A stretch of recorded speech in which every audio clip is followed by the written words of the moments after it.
Chris Wright will start 18th. Sorry, the starter Harrison wasn't Hogan will working. start 19th. Trey Holmes rounds out your top 20. A couple of do-good guys. 21st and 22nd with Ethan Burrell in 2000. Busch Series champ Jeff Green.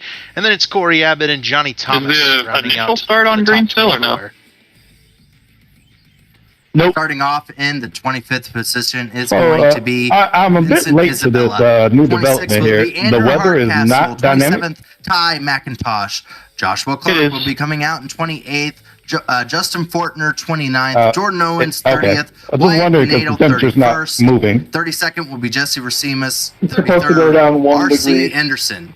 34th, Joshua Robin. Josh Robin, get off track, please. 35th, and 36th will be He said you have to kick him. I do believe Josh Robbins going home on qualifying time. So is I need to be Carlos a Acosta. Brent Jones, Dusty Dewar, Josh Adams, Robert Hill, your next group of starters there. Frank Fody thinks going home on time as well in the 0-4. Josh Person, Kyle Hanshaw, Harrison Talon, Mark Rabilis, and the field will be rounded off by Michael Goodman.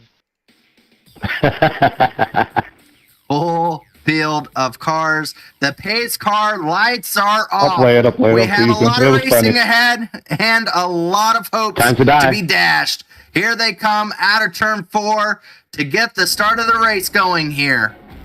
Pace car finally comes off, given over to Matthew Weeks as they get to the starting line. Where the green flag. And the good get racing. We're green flag here at the Brickyard. FYI broadcast, if you guys are talking, no commentary coming over the radio. Colors on that 15 car. A little bit of a throwback scheme as he'll take over that second spot, and Ethan Stanley will clear Tate Lytle for third. And Jonathan Cutlip going after that 5th spot with Tyler Fody in tow, and now Fody's going to win that battle, sending Cutlip back to 6th. 160 laps. These drivers are already focused on trying to save and conserve. As right now, it looks like our top 10 have single-filed out. Matthew Weeks starting to try to pull away. Chad Frankenfield quickly trying to catch back up behind him. Chad Frankenfield throwing it back to Jeff Brabham's Brickyard ride. So for that Kmart-looking scheme that Frankenfield is running, he's pulling second. And Tate Lytle blocking Tyler Fody all the way to the inside wall on lap 2. Matthew Weeks leads that first lap, and Fody will get the advantage on Tate Lytle and pull past in turn 1. You got to be careful with that, Tate. Trying to be aggressive, trying to keep Tyler Fody away. Tyler Fody in that Lake Norman car trying to get back up to the front up here as it looks like we're going to have a battle for the lead shaping up. Chad Frankenfield was right on the back bumper. Matthew Weeks going into turn number 2 down this long back straightaway. Going to try to see if he can get a draft on. Sorry, Corey, I figured the tires would be warm by now. Matthew Weeks was talking a lot of promise in his hopes to try to go about getting this one. As now Chad Frankenfield looking low. Daring move by Chad Frankenfield. Very IndyCar of Chad. We know he's experienced in those types of race cars, but Chad pulls out, entering turn 3, forces Weeks up the racetrack. Weeks will lead at the line. He's got the drafting help from Ethan Stanley, but Chad's going to have that preferred inside groove through turn 1. Matthew Weeks not trying to give it up just yet, trying to hold that outside lane. The only driver to be on the outside clears himself just enough to get back in front of Chad Frankenfield as here they come down the back straightaway once again. How about this battle back here for 9th place? Justin Wadsworth, Ryan Schold. Those two guys running well, and of course, as I say that, Chad peeking for the lead. He won't get it, though. He'll fall back into 2nd and kind of into the clutches of Ethan Stanley, who might make a run for 3rd. But Wadsworth and Schold, a couple of really good qualifying runs. Schold was tweeting before the race, kind of some. He wasn't really enthused about the bracket. His opponent is Scott Crump, but Schold out-qualified Crump to start this race. Yeah, as you speak of the bracket, let's go ahead and pull that up. That is starting to get closer and closer to having just a few names left on there. A lot of drivers on there. They're going to have some tough opponents this week as we closer and closer look to seeing who's going to end up on top on the Belly Up Sports Bracket Challenge here. That's something that we're going to have to absolutely keep an eye on and see who is able to get on top. Right now, some early favorites out there. Chad Frankenfield up against Ryan Gavel is definitely a good battle. Going to be all the way to the end. As Chad Frankenfield once again taking a look on Weeks for the lead here. Looks like he might be able to get it this time. Yep, Chad pulled out down the back straightaway, using that side draft to try to make passes. And I don't think he's going to clear Weeks here. It is looking very difficult to be able to complete a pass. That outside lane has a lot more grip than it seems. As Weeks puts a good block down the front straightaway just for good measures on Chad Frickin. Now, the story I heard before the race from the drivers is that this car, very, very tight in the center of the corners, does not want to turn once you drop it down to that bottom of the racetrack on that white line. Chad Frankenfield able to get underneath Matthew Weeks. We've seen it a couple of times. That car tightens up on him from that bottom of the racetrack, and it's very difficult for Chad to make this pass completed. He'll have to, do his best to fire it in there, and here he goes, Chad to the lead at Indianapolis. He's overdrove it though. Yeah, he threw it in there for sure. He definitely went out wide, but looks like he is going to be able to retain that position for the first time coming down this front straightaway. It looks like we will have a new leader at the end of lap 5. Matthew Weeks, though, is going to have a great run to try to see if he can come back on Chad Frankenfield. Let's see if he is able to make the move on him. Doesn't look so. It looks like he is actually going to stay behind Chad Frankenfield, and that's going to leave our first, looks like all the way back to 15th, our first drivers that are still single filed out here. Yep, a lot of single file racing. These guys know it's 160 laps, a full distance Brickyard 400 in this one.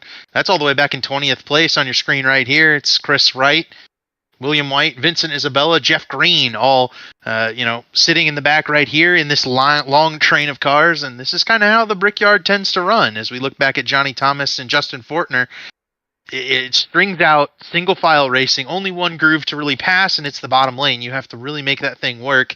On the bottom of the racetrack, it's easy to defend, as we saw Matthew Weeks able to hold off Chad Frankenfield for a few laps. It's just difficult to pass at Indianapolis, and it forces these guys into strategy calls. It forces them into taking care of your tires and really maintaining that mental toughness throughout the course of the race, so that you don't slap the wall and corner exit and ruin your car and ruin your day.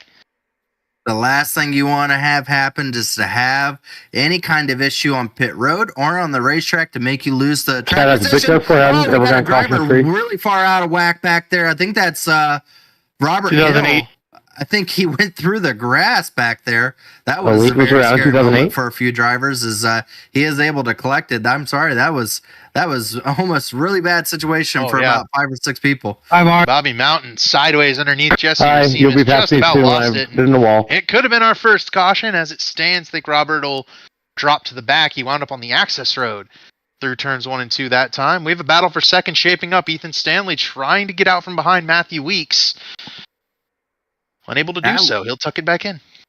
The question is if Weeks trying to save stuff, maybe not wanting to push it to the max, or does he just not have the pace to some of these guys over the longer run here? We'll have to keep an eye on and see. Time will tell all tells, as you see the next thing that is very common here at Indianapolis, and we call it the snake train, and that's where they zigzag back and forth. I call it the snake train. I don't know if anybody else does. I call it snake train. That's the drivers zigzag back and forth trying to break the draft on each other, as the draft is going to be key here to be able to help with making passes. So just being able to try to break that draft on the driver behind you can end up to be very beneficial for yourself. Yeah, worth noting that the draft sits about a second, maybe a little more than that. If you're behind somebody on that straightaway and you're within a second of them, you can get that pull, and your car will kind of close up on the car in front. Right now, Matthew Weeks, we're seeing about a 0.7 of a second gap. And knowing how Matthew and Chad drive their cars from watching them week to week and racing against them for a few years, I can confidently say that Matthew Weeks' plan right now is to let Chad burn him up, and he'll reel him back in a few laps once the tires go off of that 15 car. But he's going to have to hold off Ethan Stanley in order to do that, and Ethan got into Weeks in turn 3. Will send him up the racetrack just a little bit, as Weeks is able to gather it there, but that's going to allow now Tate Lytle to try to see if he can be able to work around that Lake Norman driver. It is right now Lake Norman Pro Edge. So needless to say, there is some good battling here to come. That's second, third, fourth, and fifth, and flip the order. Pro Edge, Lake Norman, Pro Edge, Lake Norman, but yeah, 4 guys who've raced together an awful lot over the last couple of years and had a pretty intense team rivalry as Weeks loose off the corner, and they're getting dangerously close to letting Chad break this draft and get free of this group. He's just about done it. He has a 0.8 of a second lead right now over Weeks. They are still getting the draft a little bit on him, but Weeks is definitely needing to start focusing more on the front because he is right now all eyes on back as Ethan Stanley is definitely putting the pressure on that 11 car. Now on board with Ethan Stanley. Weeks might have got the wall just a little bit down the front straightaway. Didn't slow him down any. Scraped the paint off of it. But Stanley just unable to get to the back bumper of this 11 car. And I think in this next-gen car, you can do a little bit of drafting, intentional tandem drafting down the straightaways, speed the car up if you get to the rear bumper. But, you wind up having to sacrifice a little on corner entry there. And I think these guys are just trying to, keep it single file. Obviously, Tate Lytle and Tyler Fode are more interested in racing it out. Those two guys are always going to be interested in racing it out. And ultimately, it's going to cost Fode 5th because here comes Jonathan Cutlip and now Hunter Smith going after Fode. Yeah, Fode definitely got stuck on the bottom of that train there, as it looks like now he's going to end up trying to battle the 54. 54 is actually going to lose a position to David Tooker, so it almost seems like it's hard to make that pass work on the bottom. Well, if it doesn't work, you have a chance of losing position, as we just saw that happen twice in one lap right there. Drivers aren't able to make that bottom lane work and ended up losing to another driver taking the outside lane on them. So right Hunter now, Smith. inside's hard to make work. Yes, Hunter Smith is still having a battle here. The guy I meant to say Wadsworth. Wadsworth was the guy looking underneath, and then Indelicato looked under Schold right there as well. Got very tight there through 1 and 2. 95 car, that's Gavin Hibbs. We've had 5 races. That's 5 different paint schemes for Gavin Hibbs, in case you were keeping count. He's definitely getting used. If he started working with Black Magic would definitely help with trying to be able to get those paint schemes made out for him, as he seems to be undecisive as to what his identity will look like for this season. We'll see if that changes again for him for the next race, as looks like he's going to be able to have that outside run, as the 10 is going to be stuck to the inside and lose another position on a driver. Here comes Garrison Hogan now to the inside of Nick Indelicato. So, we've done a really good job here of showing off the factor that momentum is going to play in this race. You miss one corner, you make one mistake, one poor pass attempt like Nick Indelicato made on Ryan Schold there, and now it's cost Nick Indelicato 3 spots. If Ethan Burrell is able to go past him, you have to be opportunistic, right? I mean, Ethan Burrell being opportunistic here, jumping out of the draft in order to go after Indelicato, hoping, of course, that Leighton Norgard will, draft up to that 10 car, or that 37 car, but unfortunately unable to do so, and Indelicato may be able to hold Ethan Burrell off here, but all this racing is allowing that pack in front to drive away. You see the gap widening to Garrison Hogan in the 36. Yeah, and it's fine now. These drivers have the patience. It's only lap 13, lap 14. But when it gets later into the race and that impatience starts to come of it, we are going to probably see some of these guys start making more contact as they try to force the issue. As, oh my gosh, Ethan Burrell got really sideways underneath the 10 back there. Still trying to take that position over Nick Indelicato. And 3 wide behind him. Whoa. Coming out of turn 3. Crump into Leighton Norgard. They're going to wreck. Leighton Norgard around. Oh, and Vincent into the wall. Hard. I am surprised that did not cause a caution there. It happened off the racetrack, but slow high. Car is absolutely destroyed from that. Norgard done. Isabella probably done. I think the right front broke on the 3 car. Let's take a look at what happened. While it keep you up to date on what happened on the racetrack, Tate Lytle just took 3rd from Ethan Stanley. Yeah, holy crap. 3 wide. Trey Holmes way up top there. At least I think that's Trey Holmes. That might be Van Race Control might want to look at that. I got a shit ton of damage on my car from it. Is it Van der Marl on the 80? Yep, 80. Yep, there we go. And Crump into the 33. Looks like a little net code. It sends him into Van der Marl. And Chris Wright got into a bunch of wrecks last week. He gets through this one, but I think he's going to might be shit down the straight there. Vincent unintentional, of course. You see the 43 getting checked up and a little bit of front end damage. I'm going to tell you what caused that. 3 wide at Indianapolis caused that. That is not something that is normally seen, and it never works.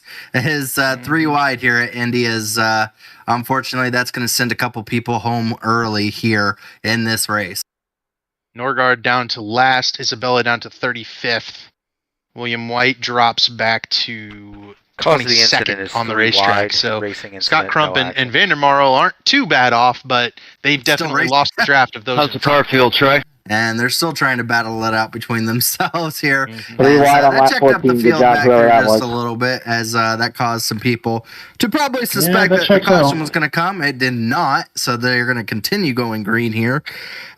It's crazy how I said that literally about half a second before that the drivers are going to be a little bit patient here in the beginning. It doesn't seem to be the case, as drivers are already making contact, as we do have a battle here starting to shape up for the actually in the top 5 here, as it looks like the 5 is going to be underneath Ethan Stanley. Not going to make it happen, as now Tyler Fode's going to try to work to the outside. And once again, we're seeing it. If you're unable to make that inside work and a guy jumps to your outside, you end up losing a position in the meanwhile.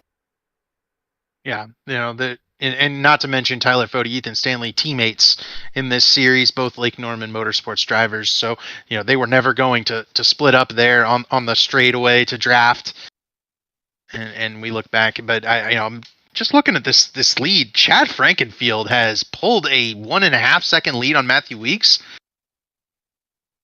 I mean, he's the only guy. I think he has an IndyCar tattoo, and I think he's the only guy to have an IndyCar tattoo in this field. So, to say the least, I think Chad Frankenfield probably has a little bit of experience at this track, as he is quite a big fan, and he lets everyone know it. In the meanwhile, as good racing here starting to shape up, as Chris Wright's going to try to hold a very hard-charging R.C. Anderson, a guy that also knows this racetrack very well. That's R.C. Anderson. He raced in the Indy 500 last year, and so needless to say, Chris Wright has a hard challenge ahead of him of trying to keep that 50 car back, as R.C. Anderson, winner of last week, is going to make a move here. He started all the way back, I think, in 33rd position. So needless to say, one of the hardest Charger driver on the track right now. Anderson up to 18th position and challenging Chris Wright for 17th. Chris loose off the corner. Forces Trey Holmes to jump to the inside, give a draft to R.C. Anderson, and he'll push the 50 car by the 9 of Chris Wright. I think Chris, we were talking to him before the race. He'll be happy if he just finishes this one without any contact. Already very nearly some contact through that wreck, but he's hoping to keep all 4 fenders on that 9 car and then see where it shakes out. Yeah, I don't know if you could say he got away with not having any contact, as he already has probably an X from this early event here. But great racing overall for the field here. Looks like the next car that gets beside me and runs into me because they can't hold their line is going to turn head on into the fence. Are going to be trying to work together to start catching up to Chad Frankenfield, and they are starting to make headway here. Already down 0.3 of a second in the last few laps here, as both of these drivers in their Toyotas are trying to catch up to that Ford out in front. I am so impressive drive for Matthew Weeks and Tate Lytle here. They've been able to link up and prove the concept of that tandem draft down these long Indianapolis straightaways. I'm sure Chad could tell us exactly how long they are, but I don't know. Let's check in on the 10 car. Nick and Delgado. Nick, how you doing? Yeah, he could tell us. He'll get us that info at some point. This is why I'm not on the betting odds. Hitting early. Very early for Nick and Delicato on lap 20. We were projecting these drivers to at least do almost sounded like a Kurt Busch radio from 2008. So very early for Nick and Delicato. What the hell is that thing so loud, we do Nick? have stages here with it being full distance. He's got a fire alarm at his pool and he's got to leave. Of course I do. There you go. I can't drive. I'm laughing too fucking much. 6 or 160 10 sets. I thought I was crashing for a second. Lap 50 and lap 10. So my projection is that Nick and Delicato, if he's still on racetrack or going back on racetrack, may want to try to see if he can be able to break up that stage in half. Maybe collect up some points here early. Maybe, possibly. Yeah, I think that's Nick and Delicato's goal, is to get out of the. Oh, sorry, Vince. I got tightened a little bit. Like he's checked up in and go ahead, get off the pit cycle of the leaders. I can get us and up go there, for Gavin. those stage points. Maybe turn laps with some fresher tires until we get to the stage, and then hope he can hold people off in the corners with older tires. He's still not off the track, so I don't know if he is. Oh, maybe he's just tired of running and doesn't want to go for 140 laps, which is entirely possible. I think he might be done. So Nick Indelicato is going to call it night's over at this point. Maybe he had an engine trouble here, but we do have some great racing. Is now Tyler Fody starting to try to make a move on his teammate here. This is for the fourth position. They have been losing track to not only the leader, but the two drivers in front of him. So now Tyler Fody is going to try to go to battle here with his teammate. See how this shapes us as you can kind of tell when someone's slow. Cutlip. Oh boy. I think Stanley might have gotten a little bit loose on that corner exit as well. That's going to cost the 92 because everybody tucked in behind Fody down the straightaway. And pushed Fody into fourth. Cutlip going for fifth. And it looks like Stanley will be able to hold him off. Fody is going to be able to clear, though, for that fourth position. Just go past me. Folks, if you want to know where the driver who's holding up who, it's Ethan Stanley really sideways. Wow, makes the back end touch against the wall. And this is going to end up jeopardizing him losing another position here. Careful. This may have him falling outside the top 5. That's not nice. As I was saying, if you want to know who's the driver that's holding up who, it's usually the driver that has a huge gap between him and the driver in front of him. That's usually where you can tell who's slowing down on the racetrack. Ethan Stanley really. That's a good way to die there, That was almost head on into the wall. That was the J.R. Hildebrand line. What was the 2011 Indy 500 right there? From the top of the racetrack and then knocked the wall down. My front tires are locked up. Oh, that was most any time Jimmy Johnson was in an IndyCar. Me. You could just use that example, but here comes... Don't you call them biscuits? Well, I'm sorry, I'm mean. Here comes the 6 underneath. The 36, that's Justin Wads. We're trying to, it looks like Garrison Hogan made some contact. So needless to say, they're all this room on the racetrack and they're forcing themselves up against that wall. They're using up as much of this racetrack as they possibly can. As this battle is going on, I will have to state it's not going to be too long here before we have a battle for the lead start to shape up. Yeah. Now I want to note that, we had Fody and Stanley there drafting behind Weeks and Lytle, and Weeks and Lytle were able to put that teamwork much cleaner to good use, and they pulled a 2-second gap on Tyler Fody and Ethan Stanley here. And Stanley's obviously had some, maybe it's tire saving issues, right, for that 92 car. Maybe he was pushing it a little too much, but whatever the reason, Stanley back to 8th. And you can see Weeks and Lytle have rocketed back to the back bumper of Chad Frankenfield. Now Weeks only half a second off of Frankenfield, and should be a battle for the lead coming soon. But I think once you get within this kind of close range, that dirty air starts to dump onto the nose of that 11 car, tightens it up. Good. I don't know why I went to right so hard. 26 around Justin Fortner. Killed the inside wall. Oh, Fortner had a really good qualifying run. No, he didn't. But he moved up. He was up to 21st. No, he didn't.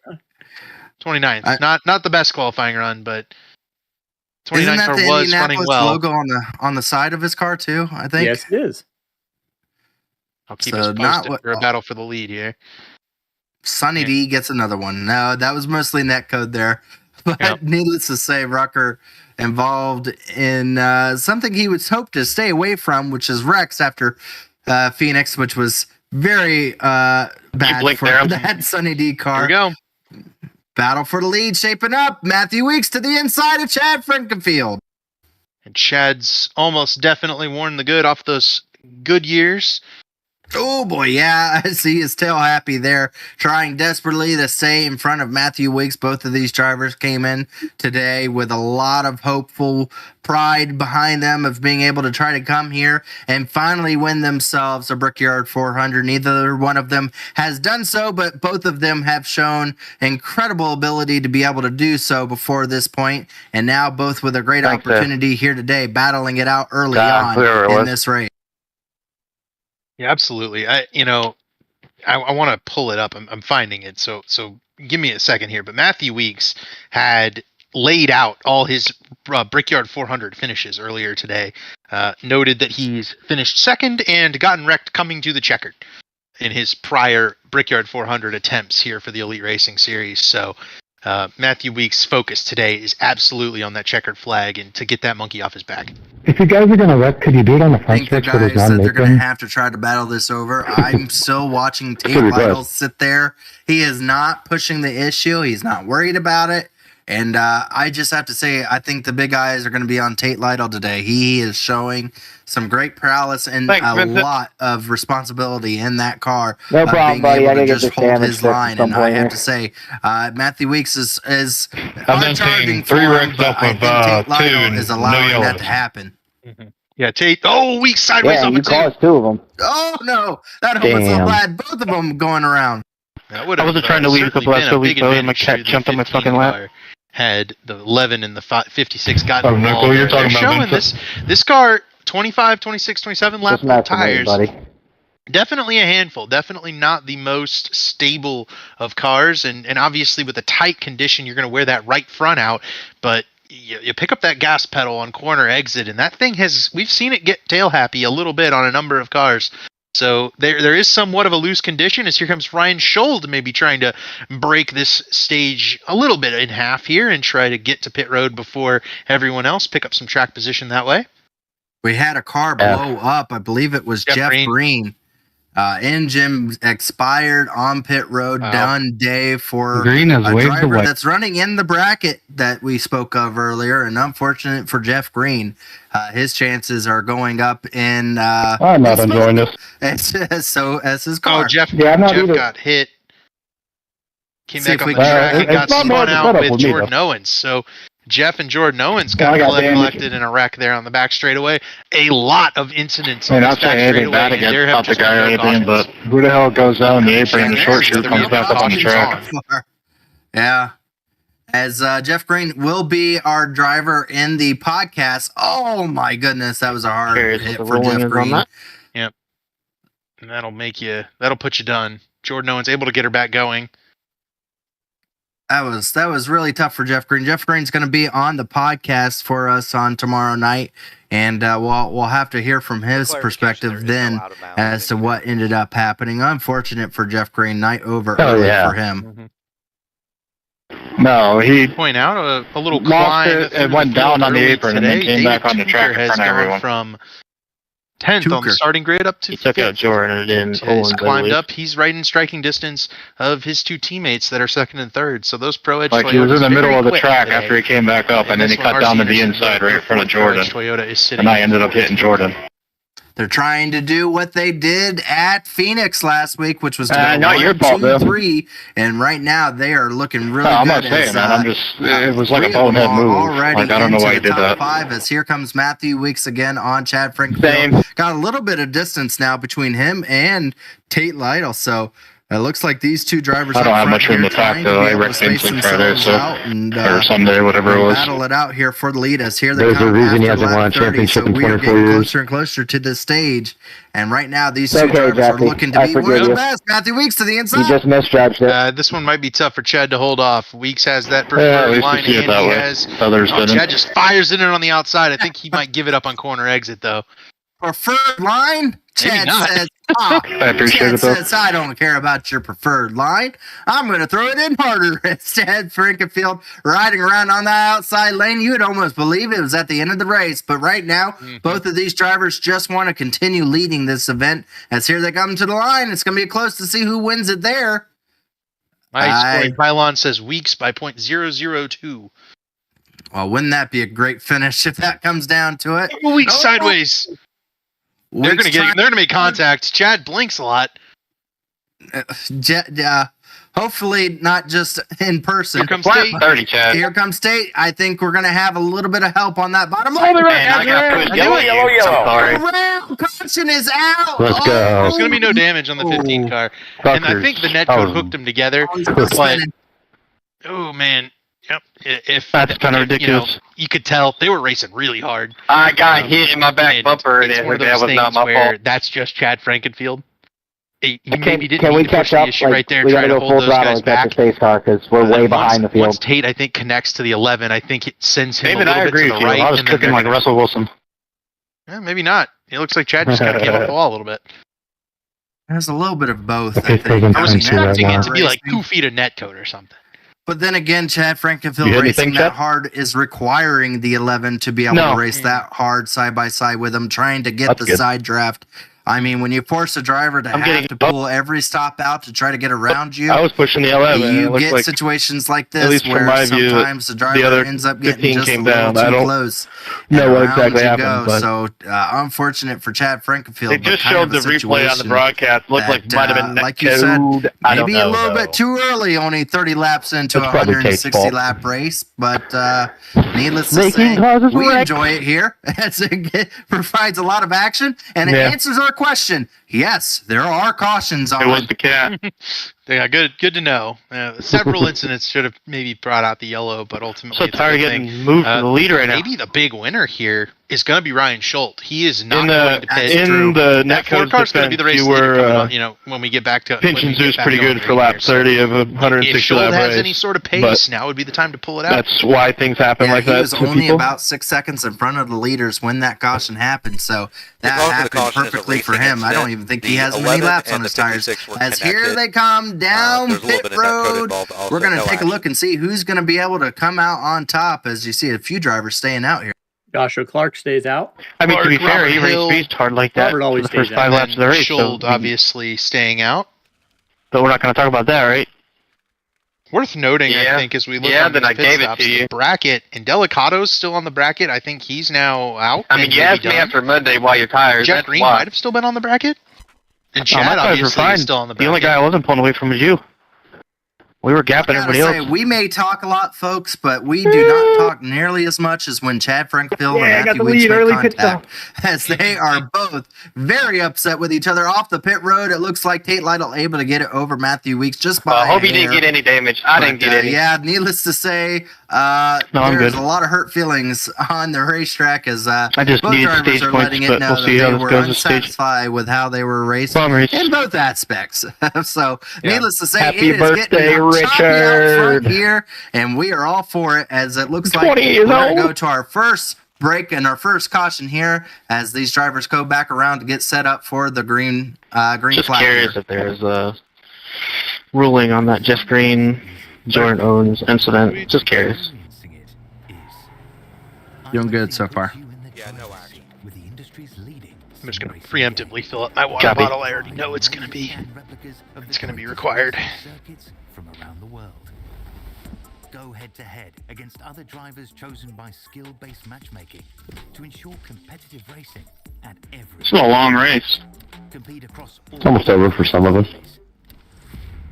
In officially licensed cars, engineered to deliver the most accurate driving experience possible.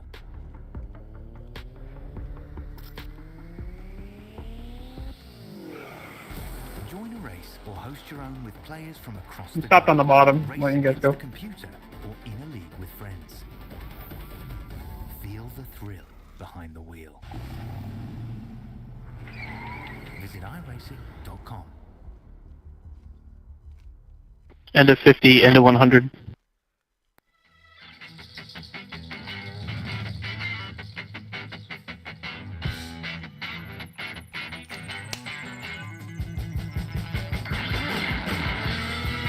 King Clark, can I get black flags clear for entering close pit? Wreck. Never in my fucking life. Ever in my life. You just caused the big one under yellow. I'm pretty sure that's what happened because he just DC'd. Oh, and Delicato stopped. That wasn't Harry. Oh, somebody else got piled up. Jordan got piled up. Please tell me that was not Harrison that just did that. Did he roll up on the field too fast and then flood out? That just might do it for Harry. Okay, that's 3, too many. 2, 1. I really hope it's not him. We're back, but we really have to show you something. It got a Considering little what bit happened on crazy Monday, under please caution don't let here that be Harry, as bro. we had an incident here. He's the Josh Osborne of the I Cup hate Series. to say it, Harry once again. Thanks, Mark Murphy. Literally 2 times. We got to sort out the order back here. Can we extend that? Harry causes another incident here. Runs into the back of Nick I'm bamboozled, run amok, strip everything. I'm violent. Jordan Owens. Yeah, it was Harry. Bystander I there. just got targeted like a missile. I want to say that's Jeff Green. I could be wrong. So, oh my gosh. So Nick, you did. This piles in right here too. Oh, it's. Are we allowed to alt F4 to avoid contact?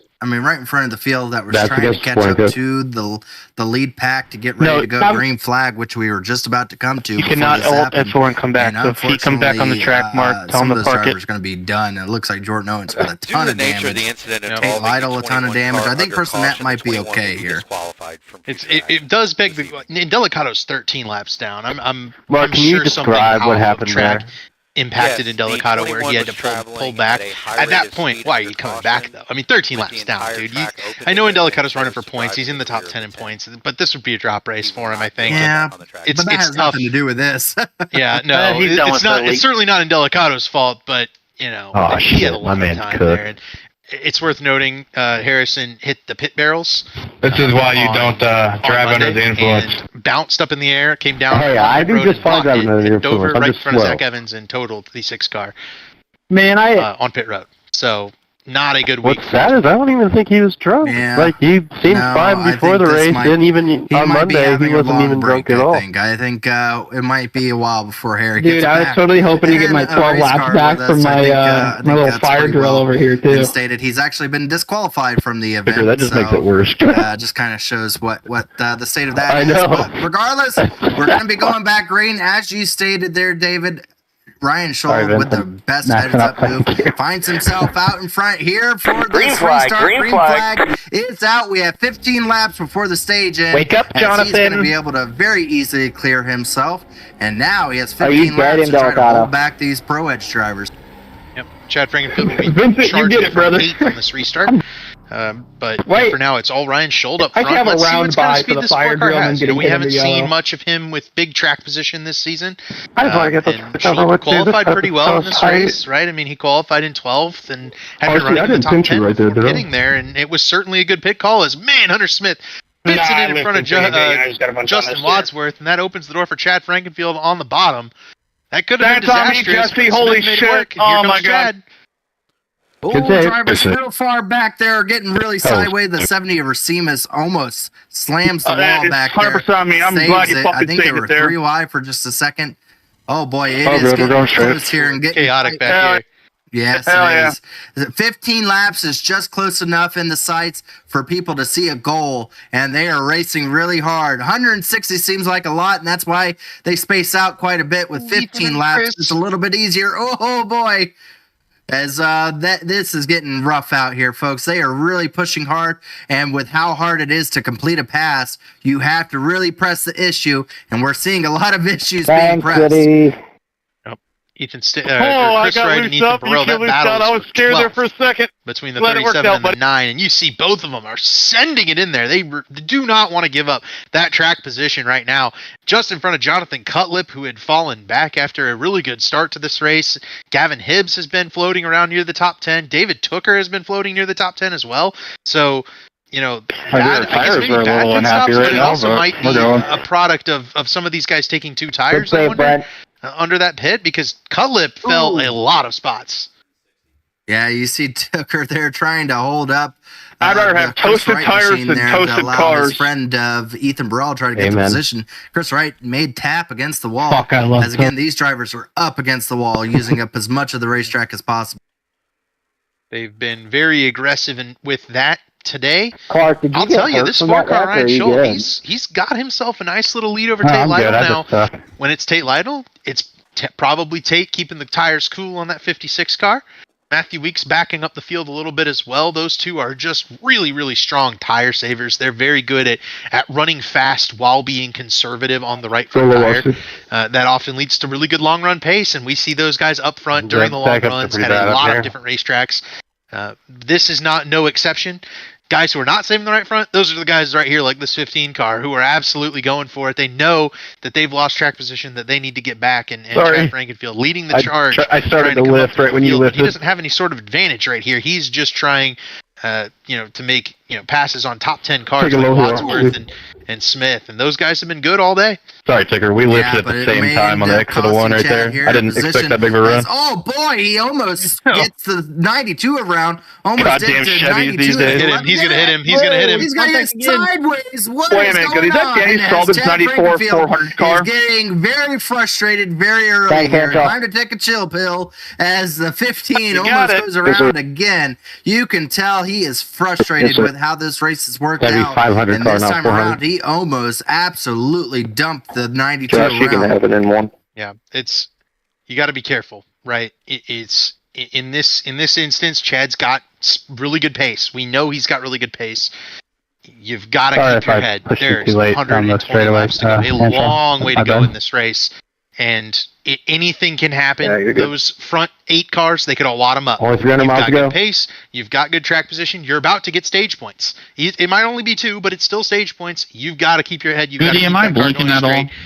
And you got to keep the tires on it for 10 more laps. You're clear as and all can the be. fenders on it too. So Chad's got to calm down. I know you got spun out. Thanks. It's I not just see cool, my C-bar coming but up here. you gotta keep your head on. He is trying so hard I'll to let be you able to know make if you these do blink, passes but work, so far, and so you good. can't blunt force it. As here comes the exact reason why you don't want to do this. You put yourself in a bad position, and all of a sudden you start losing position. He wrecked Ethan. He straight wrecked him. You're dead.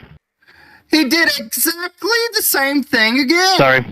That is That's my fault. I'm Nathan, I'm not real happy because Ethan did nothing wrong right there. Sorry, it doesn't fix my That toe link. 37 car's got serious right front damage. Chad wide. This happened exactly the same way again. Chad tries to make the inside work, and he don't know how has I missed no you there. setup pass That to fucking do cost it. me. He's God just damn trying it, to man. force his way into it, and all of a sudden the drivers start lining up to the outside to make an easy pass on Chad, and he gets You just overly love wrecking aggressive people on the straight. and gets Insane. frustrated to losing another spot. He did it and like this time 2 laps in a around, row to somebody else. he absolutely hit. It's kind of wrecked. I don't think I've ever wrecked anybody on the street. I actually got wrecked out of the lead on the street.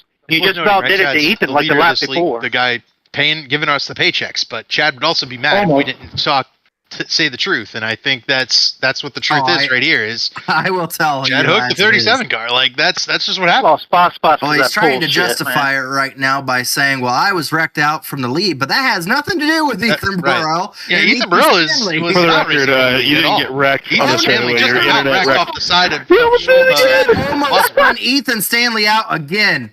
Don't worry, Stanley. I'll go get him, buddy. Went up the track. No, Chad My bumped him teammate just coming out passed of the in front of me. turn. I got dirty air. And, No, Ethan got up. Ethan did get up into the 6 and cut and did it? got off Because the on gas, my yeah. screen, it did not look like that at all. There was contact, but it wasn't Chad's fault. And again, right? I'll say what happened. Yeah, that wasn't I'm my not fault above there. defending. I Here's tried an checking up. interesting little situation. 37 car is now to the back bumper of the 50. Take a low stuff. Yeah, I wonder how this is going to work my bad, out. He's not wasting any time looking. He's showing that he's Sorry, willing to I make the didn't- momentum move on him. Yeah, and Mark, I should have said it good earlier. call That there was my fault. on this incident, but Ethan Burrell might take care of it himself right here. And again, now's the Contact point on where lap Ethan 40 could very well take himself out of this has race resulted in a tally on the 15 by being contact on the upset at Chad straightaway. Frankenfield. It's pretty clear. 37 car's still got a little bit of Protested pace. Chad. He can certainly still be in No, this he's race. driving He's good. still I in the shouldn't be a stage tally. points, right? He's That right behind front me. definitely damaged. I'm gonna It's feel hurt that. the performance of Ethan Burrell. It's over the only course of the severe long damage. run. He doesn't have severe Like, damage. He's right behind He me. can still get in there. He can Pending- still win this race, pending the right? status It's of damage on absolutely the still 37. possible, but it's not possible if these guys take each other out. My crew chief literally told me I have wheel damage. My car's tight as dog fuck now. I'm just driving pissed off. Yeah, it is. Oh, yeah, Ethan he Burrell crushed just the came wall. over the radio. Let Chad Frankenfield. He is Chad, that was driving probably the pissed worst thing you could have off. said. He That's says all it is people almost can. impossible to drive that car. It's probably not going to be very good on the long run. It pushes quite a bit with how much right front damage it is. Right now, he just sees red and is trying to get around Chad Frankenfield just to show his displeasure. But let's talk about something positive here. As right now, Ryan Schold is looking very Did good. you up record front, the and pit I stop, don't know Ethan? if he's going to have a long run speed here, but he may Before- just have never enough mind. speed Yeah, to go gotcha. about getting this stage wrapped up into his favor. He just Tate missed Lytle turn has 3. starting to, Put Tate it all Lytle again, is get starting to some. catch up to him though.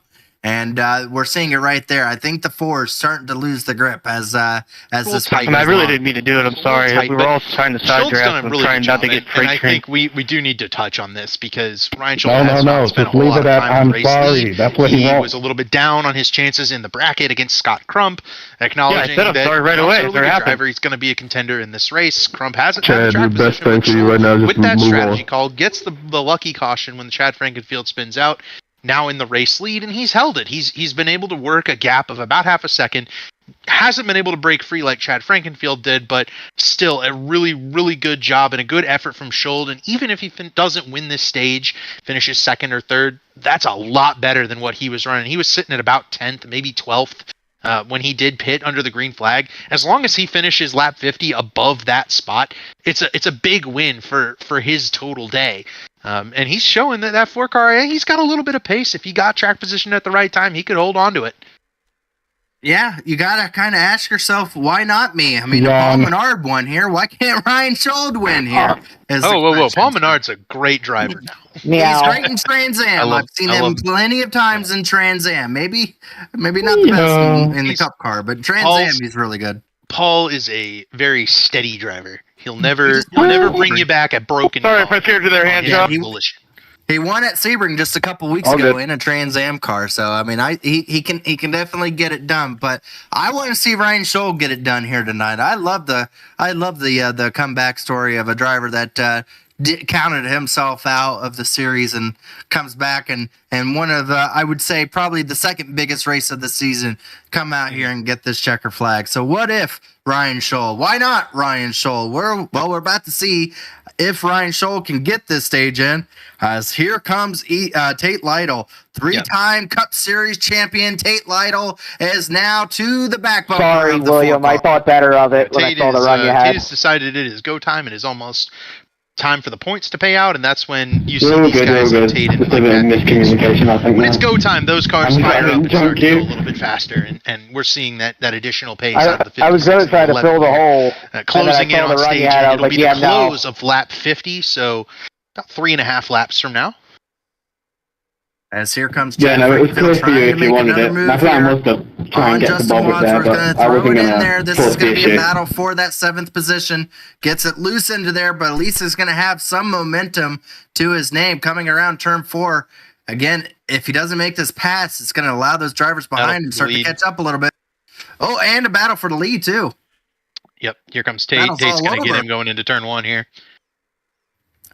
Tate to the inside, going into turn number 1 is going to be able to easily make it done. Nice textbook side Schold did fight him there, and I think that's the right move, right? All Schold needs to do is finish better than 10th, and on lap 50, and this is an automatic good move. It's Fody into Hogan.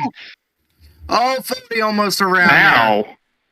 Man, Hogan, I think, jumped to the outside of Fody down the front straightaway and into I didn't touch you at all. Surprised him a little bit. Fody found himself fighting on the outside, did not get the proper run into turn 2, and he was loose on corner exit there in that 40 car, and Tyler Fody unable to keep up the momentum, and he'll lose out some time there. He might have been in striking distance of the 4 of Schold once this 11 and 36 go by, and now I don't think he'll get to Schold before the stage.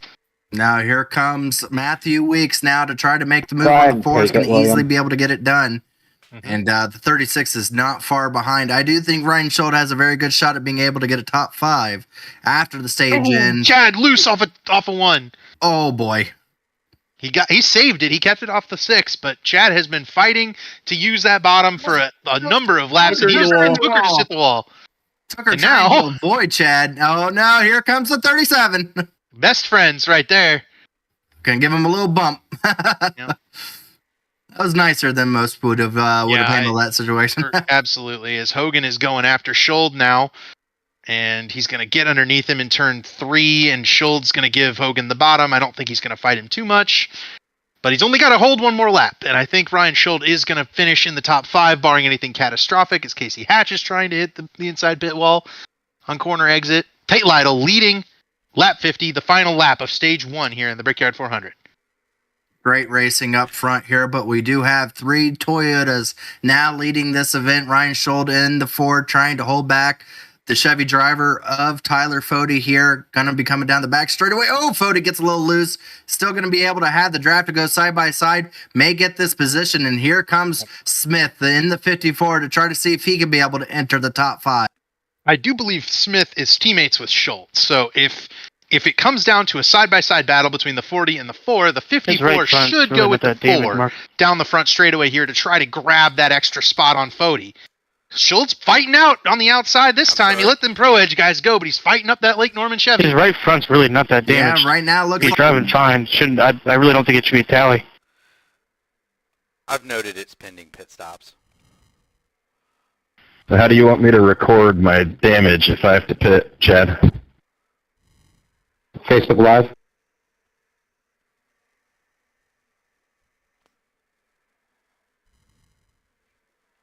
I'm not 100% sure, to be honest with you. I just know that you're driving right behind me and you're running with the pack. Your car can't be that beat up, you know what I mean? Do it with your cell phone. Yep. Maybe you have damage too. I mean, you can tell the right front's crinkled. See, you splattered your spaghetti too. Yeah, but just because there's damage doesn't mean it's severe damage, you know what I mean? Good side draft, Gavin.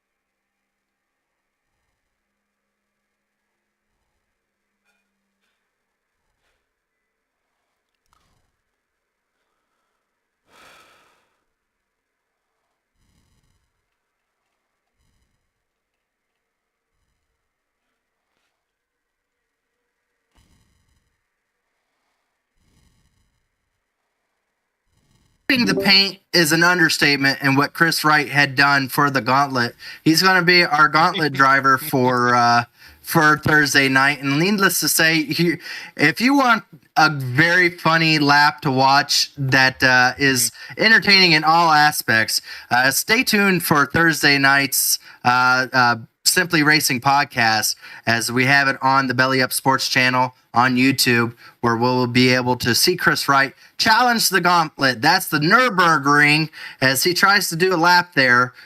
Is 87 times. Robert, I think I did the same thing to you that I did hand about 16 miles. So, needless to say, tapping the Josh, wall. not gonna lie, I forgot to turn at that racetrack. I think the good part about that is it's got some qualities of Hot Ones where you're trying to do an interview while you're also trying to run one of the harder racetracks on iRacing, and just completing a lap at a long, difficult to run track on iRacing, and you're also getting thrown interview questions and stuff. So yeah, definitely tune in for that, as we are having maybe a battle for the lead shape up between a couple of these Pro Edge teammates. And don't look now, but our Homestead winner, Garrison Hogan, in that 36 car, he is looking awfully sporty up in third place. Yeah, he absolutely is. Started back in 19th. Able to get third in the stage in a 50-lap race or 50-lap run where it's almost impossible to make a pass happen easily. That is absolutely incredible by Garrison Hogan, but he does that quite often. He loves to start at the back of the fields and work his way up, so not unaccustomed to being able to make that happen, as you definitely could say he's going to be in contention to try to get this win here before it's all said and done.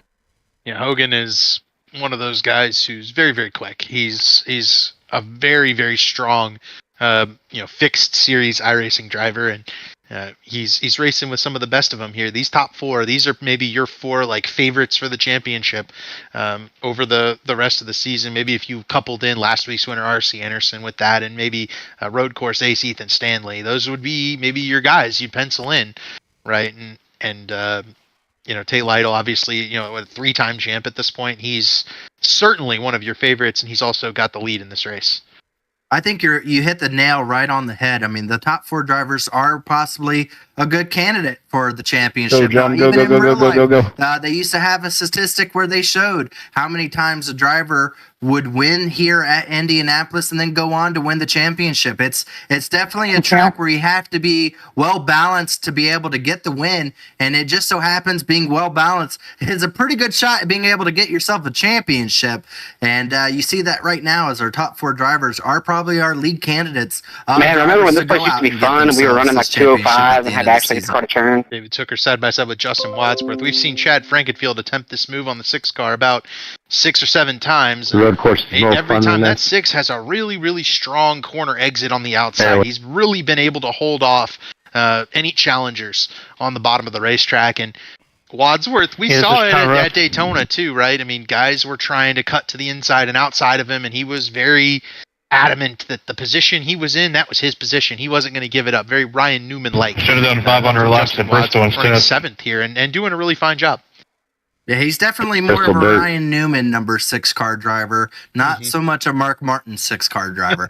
I would definitely go to the Ryan Newman scale. If there was a scale from top to bottom where driver into the wall goes Trey Holmes. Oh no, Trey Holmes in the wall. It didn't hurt him too bad. Okay, good. Because Trey Holmes has been having a decent season, but definitely wants to go up higher in points than where he's at. Yeah, one of those consistent guys you were talking about, and if Johnny Thomas could ever get some track position, right, I think Johnny would end up, being able to hang on to it, battling side by side with R.C. Anderson right here. Johnny, I think he finished top 10 last week at Phoenix. He had ran a very clean race, got some help, drafting help here from Seth Rawls. No, I'm not. And you know what, that 91 car, the goal for him, keep all 4 fenders on it each and every week. He tends to do it. Right, when things are in his control, and Johnny's one of those guys you're looking to root for. I think if you're looking for somebody that's a lot more like Mark Martin, there's Johnny Thomas. I think he's a guy that drives very similarly to the way Mark drove. I was a big Mark Martin fan. Never will admit to driving anywhere like him, but thank you, sir. No, you do not.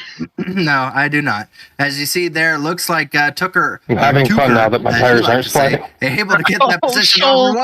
Wish I could say I was letting you go, but I'm not. We are getting to probably the point where it's been one of our longest green flag runs right now.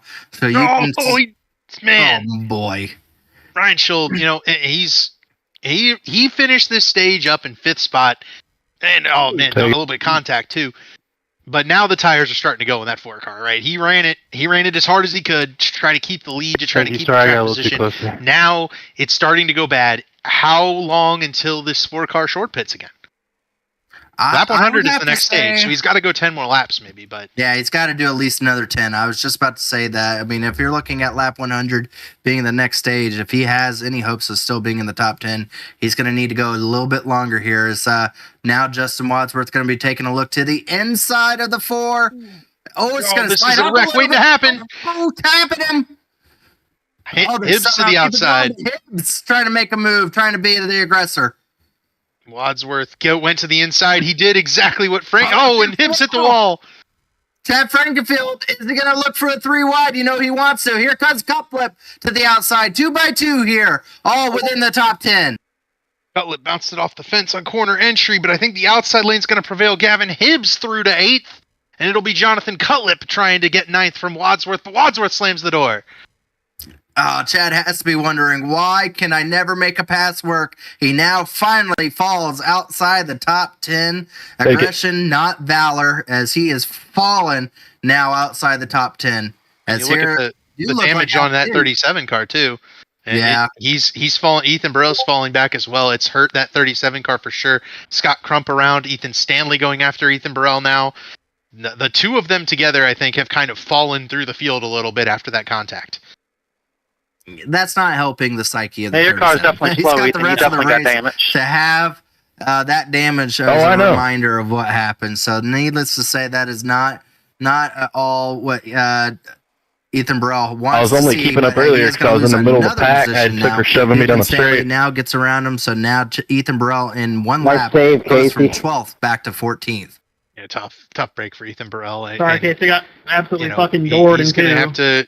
Not surprised. He's one of those guys, very level-headed. He'll be able to keep his head on straight, I think, for the rest of this race. You're good. Is this a battle, or is these 2 going to go tandem drafting again? I would have to see Weeks 1 trying to make this move pretty early. Tate Lytle is so loose trying to stay out in front of him. I don't think with Tyler Fode just outside the wings that they have any hopes of trying to play it safe. They have to go. So if Weeks has a faster car, he wants to be out front. Worth noting that Garrison Hogan, not a Pro Edge car, despite being in the Toyota and having worked with that group in the past. Hogan, I think his own team this year, and KTT Racing is what it's got. I think it's Kicking the Tires Racing. It's the podcast for Seth Eggert and some others. I think the news site for Seth Eggert and some others, and those guys do a great work. Well, we were talking about some really good Take it, racing. Johnny. I want to take Take a note. look. RC Anderson has worked his way up to the 16th position. Let's go ahead and see how last week ended up with RC Anderson and those Pro Edge drivers that we spoke to so much about, how their race went last week at the finish. This was at Phoenix there. You see RC Anderson out front coming to the to the white flag just in front of his teammates there. It was, needless to say, caution heavy, if you could say that, David. Yeah, it was a race marred by a number of incidents, and here's another one. Garrison Hogan running third right now into the wall. Wyatt, when you end up getting here, I'll give it to you. Fourth, but all that was behind those three Pro Edge Toyotas. Those three guys dominated the race once we saw Scott Crump with, I guess it was the speeding penalty that knocked him to the back after dominating the first 100 laps. Yeah, unfortunate for Scott Crump. Misses out on winning Phoenix once again, and it was due to that issue. We do have some green flag pit stops happening right now on track. It is one damaged number 37. A couple of buddies coming down pit road. Maybe they're going to come down and have a discussion. And it's a good thing their pit boxes aren't right next to each other, or we'd have the classic NASCAR event where two pit crews come to meet each other and a good old battle of fisticuffs. I will say, I think these two could benefit from drafting together on this. Sorry about that, Jonathan. This just on got this tight. pit exit. If they can put guys behind him, these two might end up in a good spot, and we'll see what kind of damage Ethan Burrell has now. And obviously, he didn't stick around in his pit box to fix any of it, so I think that 37 car will be all right. But he will be behind the 15 pretty decently. I think they did pick a little bit of that damage off, but. Well, the two of them are going to be well back. We don't have our reporter, but I'm going to go down there while you announce what's going on. Aren't you behind the wheel of a car, though? You shouldn't be making those decisions. Burrell is feeling at this moment. It's not my decision. It's how we've been making decisions for 4 years, Robert. That's not severe damage. I don't even see Ethan. Severe damage typically around a minute plus. I was just about to say that. I think he's with the Do-Good guys. Again, not sure where they are, but Ryan Schultz now holding up 6 cars. Looks like with the old tires on that 4 car from 8. So Cutlip's gotten by, but Schultz still trying to hold off. I feel like damage that puts you at the tail end of the field to fix should be considered significant. Ethan Stanley and Johnny Thomas all he didn't go to the tail of the field. Up he behind was Ryan place. Schultz now, and Schultz able to hold him back, but I think he's going to still in front of me. Victim to this group as Hibbs now to the top of the when racetrack. he fixes it, he's going to be should last. be able to pin Schultz down a corner exit and get a draft on the straightaway. He didn't fix it. He's on the track with me right now. To be fair, most of his damage was being helped by me. I was pushing him down the straightaway. That's why he didn't fall back as far. Hibbs is going to clear by Schultz right there for 8. I said so when he Schultz able to fixes clear it back because he's to not the going top, to fix though. it under green because he'll Stanley go not left able to down. make a charge, and now it's Thomas to the outside of Wadsworth. Wadsworth into Thomas. Johnny backs out of it. Typical Johnny fashion right there. That was dangerous. I'm not going to let that ruin my race. I'm going to live to run another lap here. As the 90 of Scott Crump now after Justin Wadsworth, and Johnny giving his new best friend a little bump draft down the back straightaway. Box forward. No battle for the lead. We'll Hail to the victors, baby. Gerald, what'd you find out about Ethan? So Respected. somehow he only had 26 seconds, and you would think that would make him a feel Buckeye happy. But he's not happy about it because 26 seconds means that Chad Frankenfield does not get a tally for causing a wreck there, which makes Ethan Burrell feel even more shotted on this situation because now Chad Frankenfield has no penalty against him. What was the threshold? 27 seconds? I think the threshold, for some reason, they've made it over 35 seconds worth of damage. Just got the wall up lead. Weeks are going to have a look to the inside. We notated that Tate Lytle was starting to get loose, and now Matthew Weeks is going to take advantage and now find himself back out front on lap 66, order 66. That is pole sitter Matthew Weeks. He did lead the first couple of laps in this race. Tyler Fody has fallen off this group of 3 Toyotas. He has not been able to keep up. He's 2 full seconds back. Hunter Smith is starting to run him down. Fody, uncharacteristically, doesn't have that long run pace this race, and it's, I think a little concerning if you're a Lake Norman fan. Yeah, as Toyotas definitely have the long run pace right now. No Yellow other. flag is out. Yellow. Caution is out. Caution is out on track. Bro, what the fuck? It is Mark Robilas. And the 99 car spun around. We'll see what happens on this one. Every fucking time before green flag. That was appropriately. We'll see it on his camera. You know who we're going to have out front once again now? Chad Chad Frankenfield, yep. Chad and Ethan do get the caution they needed, and it looks like it's going to be Robert Hill. Might be Mark coming up off the bottom here. Yeah, I think Mark's going to get Chad, I'm going to pull it next to you. Let me know if I got any damage. I think 63 could have gone up just a little bit, but Mark definitely came up quite a bit. We've seen a lot of guys run side by side Robert, your car good? Though, and none of them have crossed 2 lanes and run across the other car. Are you? I'm sorry. I don't know. The 63 is. I mean, do you want my honest answer? He's about 2 car lengths off the wall. I feel like at least it's the right colored car this week. So it was just so hard to pass. At least it's it's a Toyota and it's colored. I just want to know what it looked like because I haven't gotten to see it. Numbers and everything. Yeah, Robert can right. Do you have another view? Maybe a higher up view. Like it's shaped normal around the tire. The higher. Looks like the right front, front bumper, a little bit crumpled up, but it's not too bad. Okay, thanks, Dave. Shit, you said 26 seconds, Bucko. You fixing all that? You look like Denny after you put the tire. Cause of the caution is a racing incident, no action. Good call, Mark. Ethan's damage here is going to be the difference between starting top 10 and starting 36. Can I ask why somebody says shit at the same time?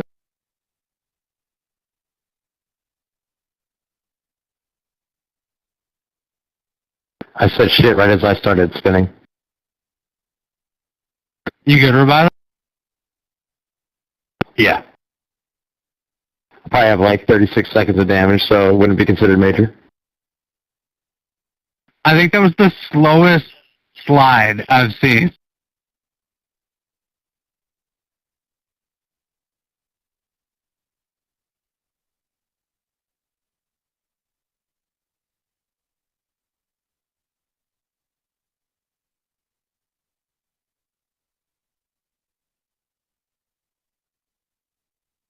Hell with these pit boxes.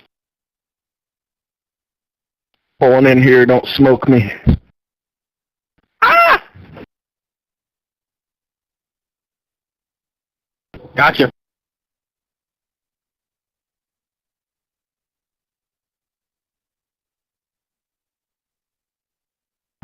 Fuck you, Chad.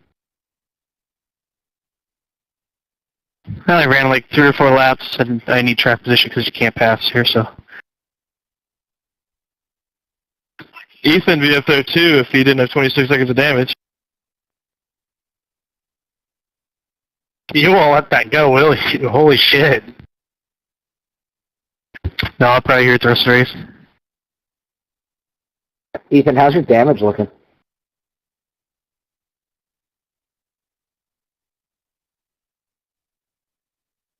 Did somebody say Ethan has damage?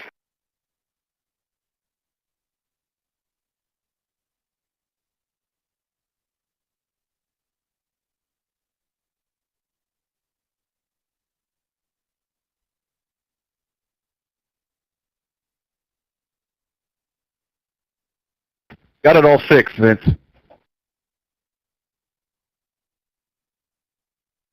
Should be driving good.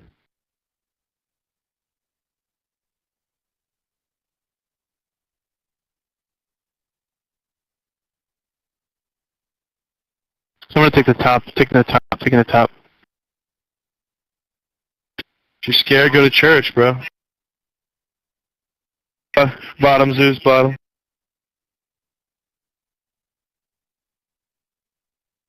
Oh, you stayed up. Yeah, I only ran about 3 laps, but like I said, it's impossible to pass, so. Yeah, I was on the same strat. I would have been out there with him, but I had to fix damage. He only did like 3 or 4 laps. Okay. Not saying we were going to run him over. I figured it was a short time. Yeah, I was banking on staying out or pitting early and just run it to the end of the stage and hope that I'm still in the top 10 or get a yellow.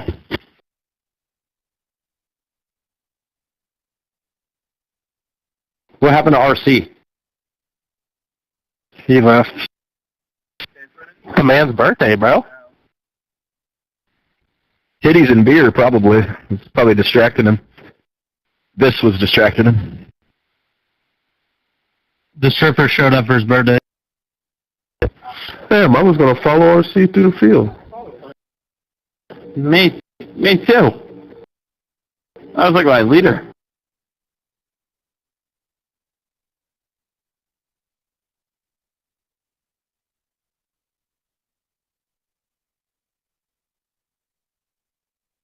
Green, green, green. You found a pipe here?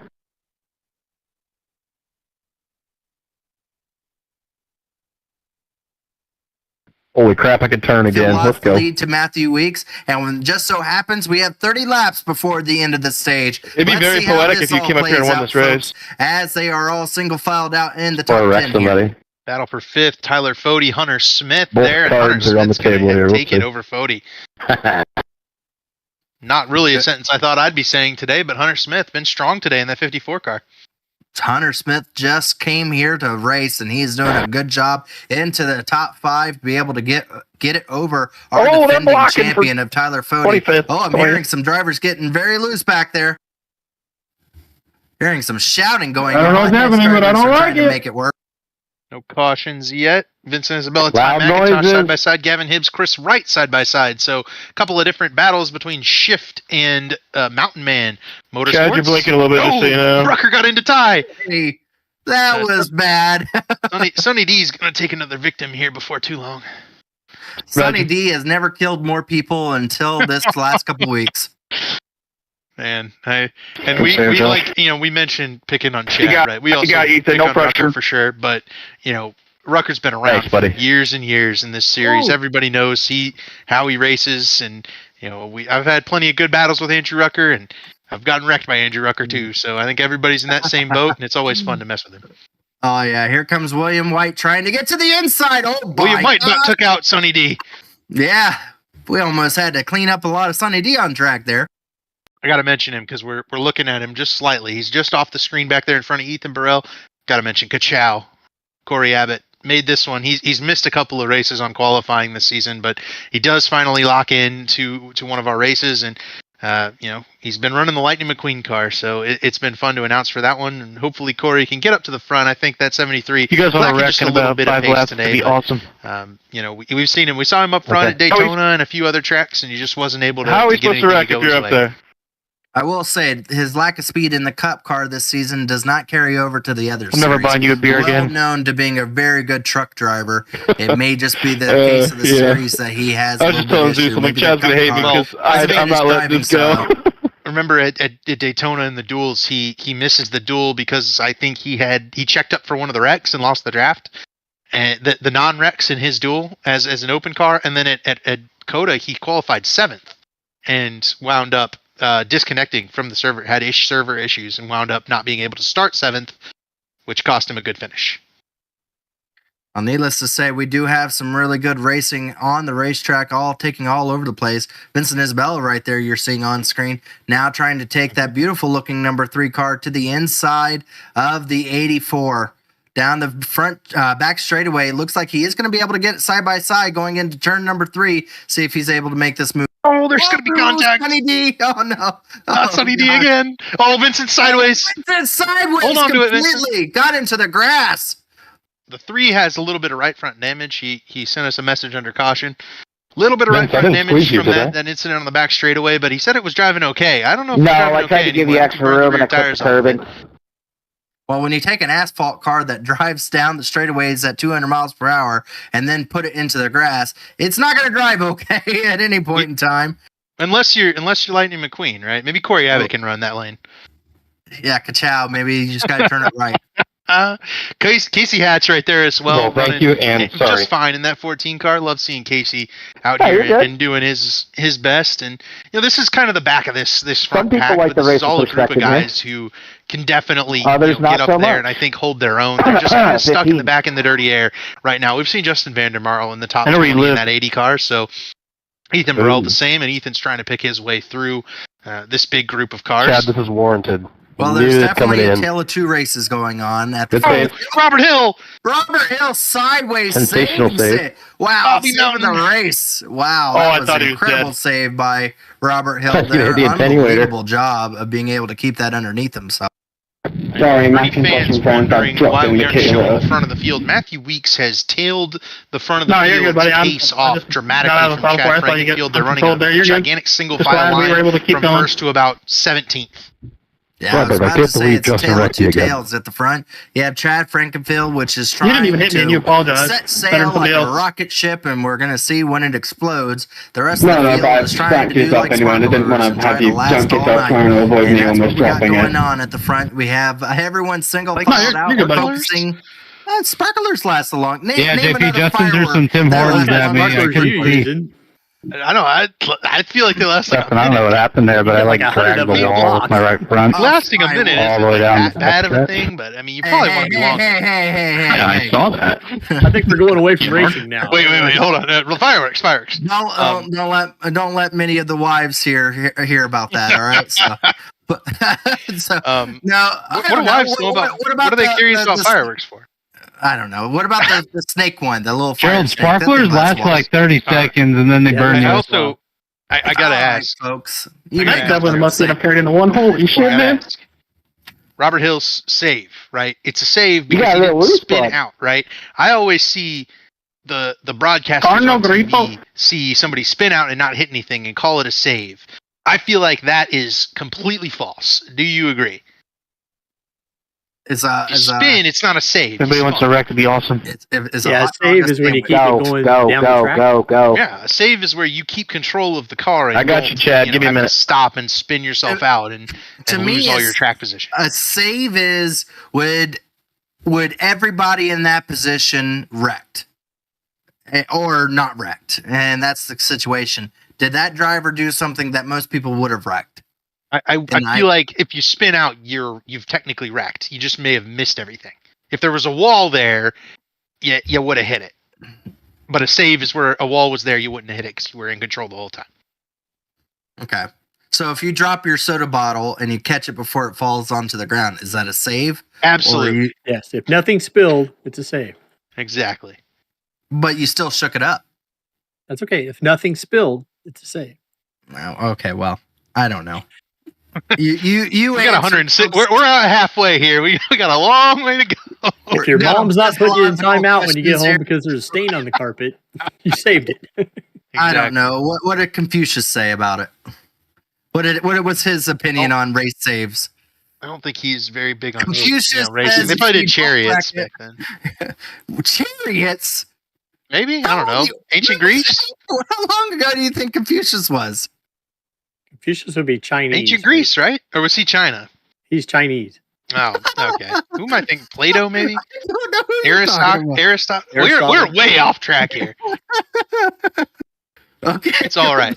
Up front here, Chad Frankenfield has the biggest race lead of them all, as we're completely off track here. As Chad Frankenfield has a almost 3.5 second lead. The question is, when does Matthew Weeks finally put the loud pedal down? It's almost like they're in fuel conservation mode right now. It looks like. Yeah, I think they're letting Chad burn him up.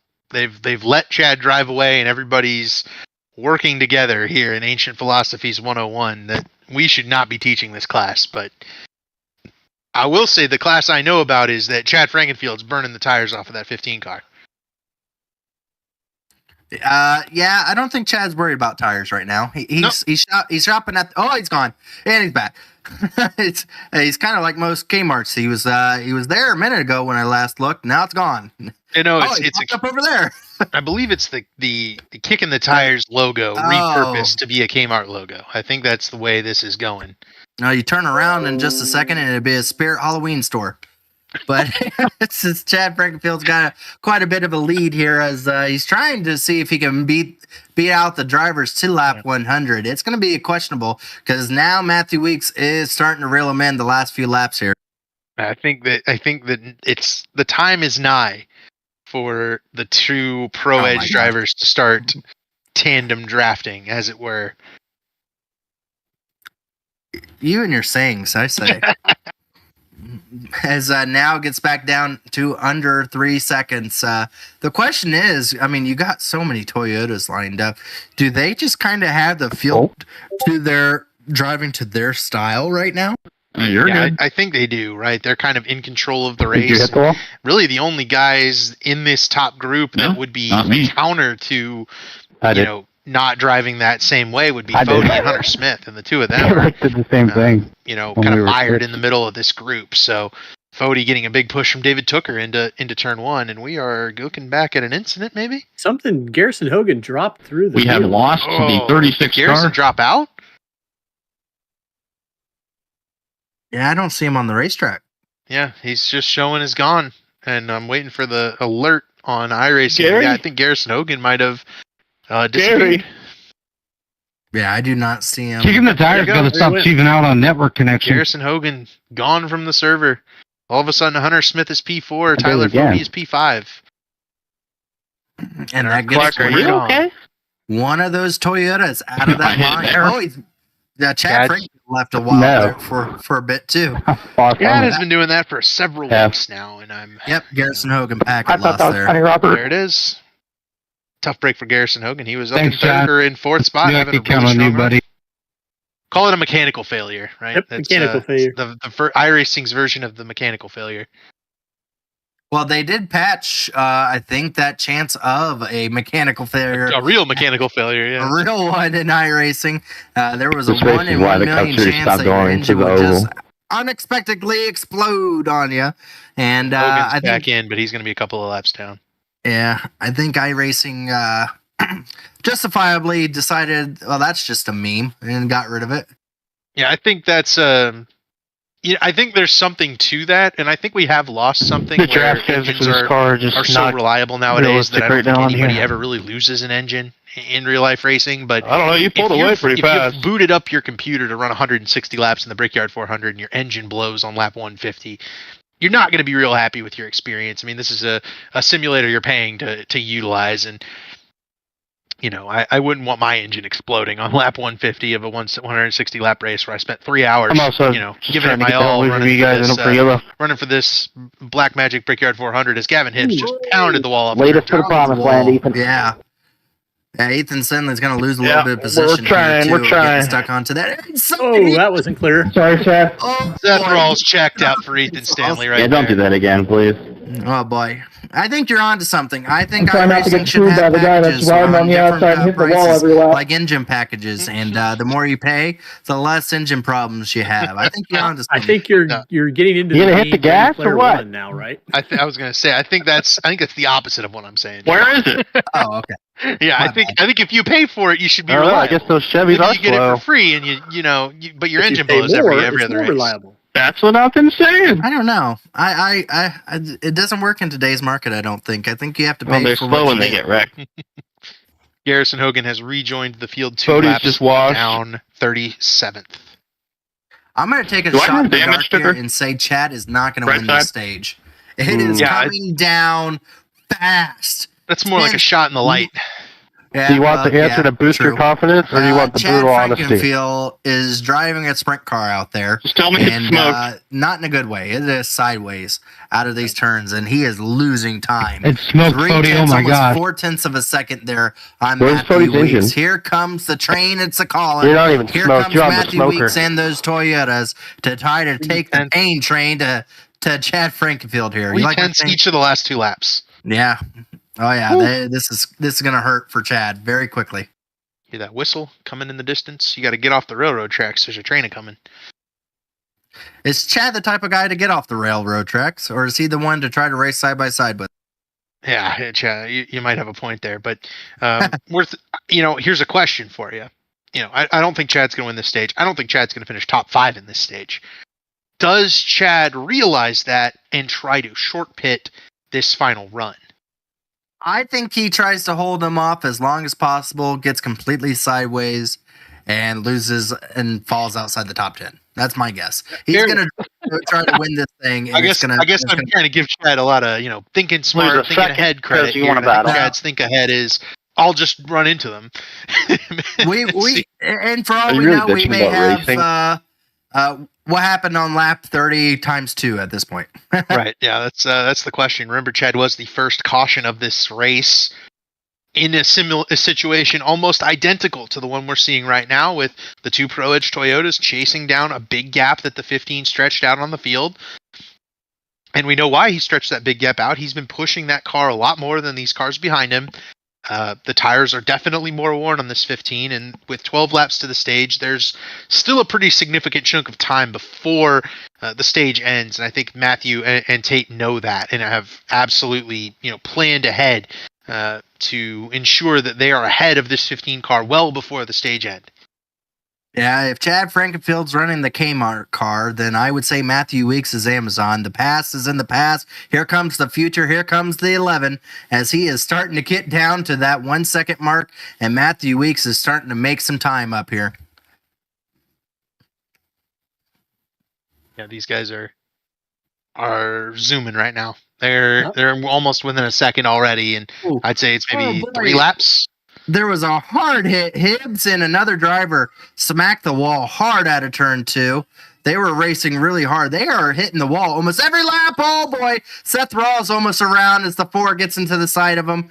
They are racing hard. They see the stage coming up, and this is all within that top 10 trying to get into it.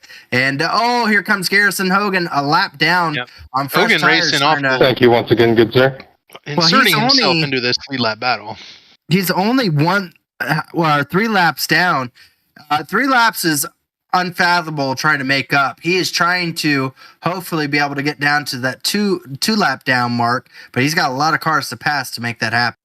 Yeah, that's tough. And as a lead lap car, if you're Johnny Thomas, Seth Rawls, you don't want to have a lapped car breathing down your neck, side drafting you on these straightaways. You'd probably much prefer the guy stay behind you and just hang out. It don't work like that. That's not racing, but I know what they would prefer. Well, Chad would prefer the stage be called now. Right, he needs 90. Yeah, he is still 0.3 of a second losing to just about everyone behind him. His only saving grace right now is that Scott Crump is kind of holding back a bigger group behind him. And I think it's not really based off of Scott Crump's speed. He just got around Wadsworth in them. But there's a big group, and his hopes is that that group stays behind there, or there's a caution that is caused before this inevitable doom of I'm trying, dude. This race. Yellow flag is out. There it is. How did you manage that? I'm really good. Bullshit. Ryan sold around, running in the 12th position. I'm so sorry about that, for. I think he got help. You've been doing that for 30 laps. It's a matter of time. I think. I don't know what to tell you. Tucker is going to have to be faster. And that might be what it is. Hibbs has hit it a couple of times. You can't fucking pass yet. It's better for me to just sit there and push you and hope we keep with the lead guys. Because if I sit there and try to pass you low, we're going to be stuck there for really impressive 2 corners and then Scholl led some laps. lose the draft. He will not be finishing in the points on stage 2, and unfortunately loses all of that game track. I don't know what to tell you. This is about to get really exciting. If that wasn't exciting, you're good. What was about to happen? The stage is not going to be done yet. We're going to see everyone put some fresh set of tires on and then race really hard to try to go out and get this stage. This is exactly what Chad Frankenfield need. But yeah, it looks like the penalty will be on. It's really annoying. You can't. That happened you can't a few times. Pull out a line to make a pass. Did catch up to him. If you got a guy drafting. Yeah, and you wonder if there's any damage on that 95 car. But tough break, I think. For so you wanted to run 160 laps here? Why? So if there's no damage on the 95, then, to be honest with you, this is how any track past a mile and a half races. Really good fenders tight together, and you can't get away from each other. Going to get the lucky dog. It's just like this because they don't want to. They don't want to change the physics of it. Put him 2 laps down, and then shit. We'll see. He'll be the only car 1 lap down. If Garrison Hogan can get back in this race, there's a lot of time left. That would be pretty impressive. That's hoping for anyway, so far we've slipped through our box every time. We'll try not to do that again. The cautions here as the drivers are starting to come down pit road. Let's see how this all shapes up. This may be the determination on who wins this stage. Chad Frankenfield locked it up a little bit, trying to get as much gapping between him and Matthew Weeks. Yeah, it is. Now we're going to see, I think, whether that 11 and 56 have that short run pace of 50. I hate it here. I think Chad's going to win this pit road. I just about did it again, too. Pit box well. He got just enough gapping between him and Weeks that he may be able to get. Let's see. 4 tires for Chad. Nobody trying to take 2. We won't have a caution there at stage end, and yeah, Chad Frankenfield's going to beat Matthew Weeks off pit road. Tyler Fode does jump in front of Hunter Smith. Hunter Smith's going to fall way back. Yeah, Hunter Smith must have gone through his pit box because Hunter Smith lost 5 positions on that pit road. Wow. Zucker, you're not going to believe this. There it is. With that, there was no damage. We can throw it to a commercial break here and come back to the restart. I figured your car was solid. Yes, it didn't look let's bad. Go ahead and get a word from our sponsors here. The NASCAR Cup Series returns to Worldwide Technology Raceway on June 1st and 2nd, 2024. The time to get your tickets is now. For only $10 down, you can lock in your seats for an incredible weekend of family fun, featuring the Enjoy Illinois 300 and the Confluence Music Festival. Racing, music, camping, it all adds up to one amazing party. Go to www.raceway.com for the hottest ticket of the year. When we get back, I want to take a look at some paint scheme. Okay. I got to interject here. I can't see how Chad's going to say that wasn't severe damage on Burrell. Chad has it in the books as a certain amount. Yeah, I know. Put it poor guy to the back. It's your call. Just make it a tally, and if he wants to feel it, we'll vote. Yeah. Chad, where's IndyCar at next week? We are at Legacy Phoenix. Oh, don't say that. Isn't that tomorrow? Yeah, I was about to say. No, we're off tomorrow. Oh, hell yeah. I thought I was going to be missing Phoenix tomorrow because I'll be flying to Gainesville. Hell yeah. Yeah, I had to space the schedule out, the IndyCar schedule out, to make sure we finish around the same time NASCAR, so we have a bunch of off weeks now. So we're off this week, race, and then we're off like a month until the month of May stuff starts. And qualifying is like May 9th? Second. We should. Might be still got about 30 seconds. Mark, you play my entry? Yes. All right, we're back. Don't do that yet, because he's not first on the wait list. He's right now, he is first on the wait list. But we would need another guy to back out.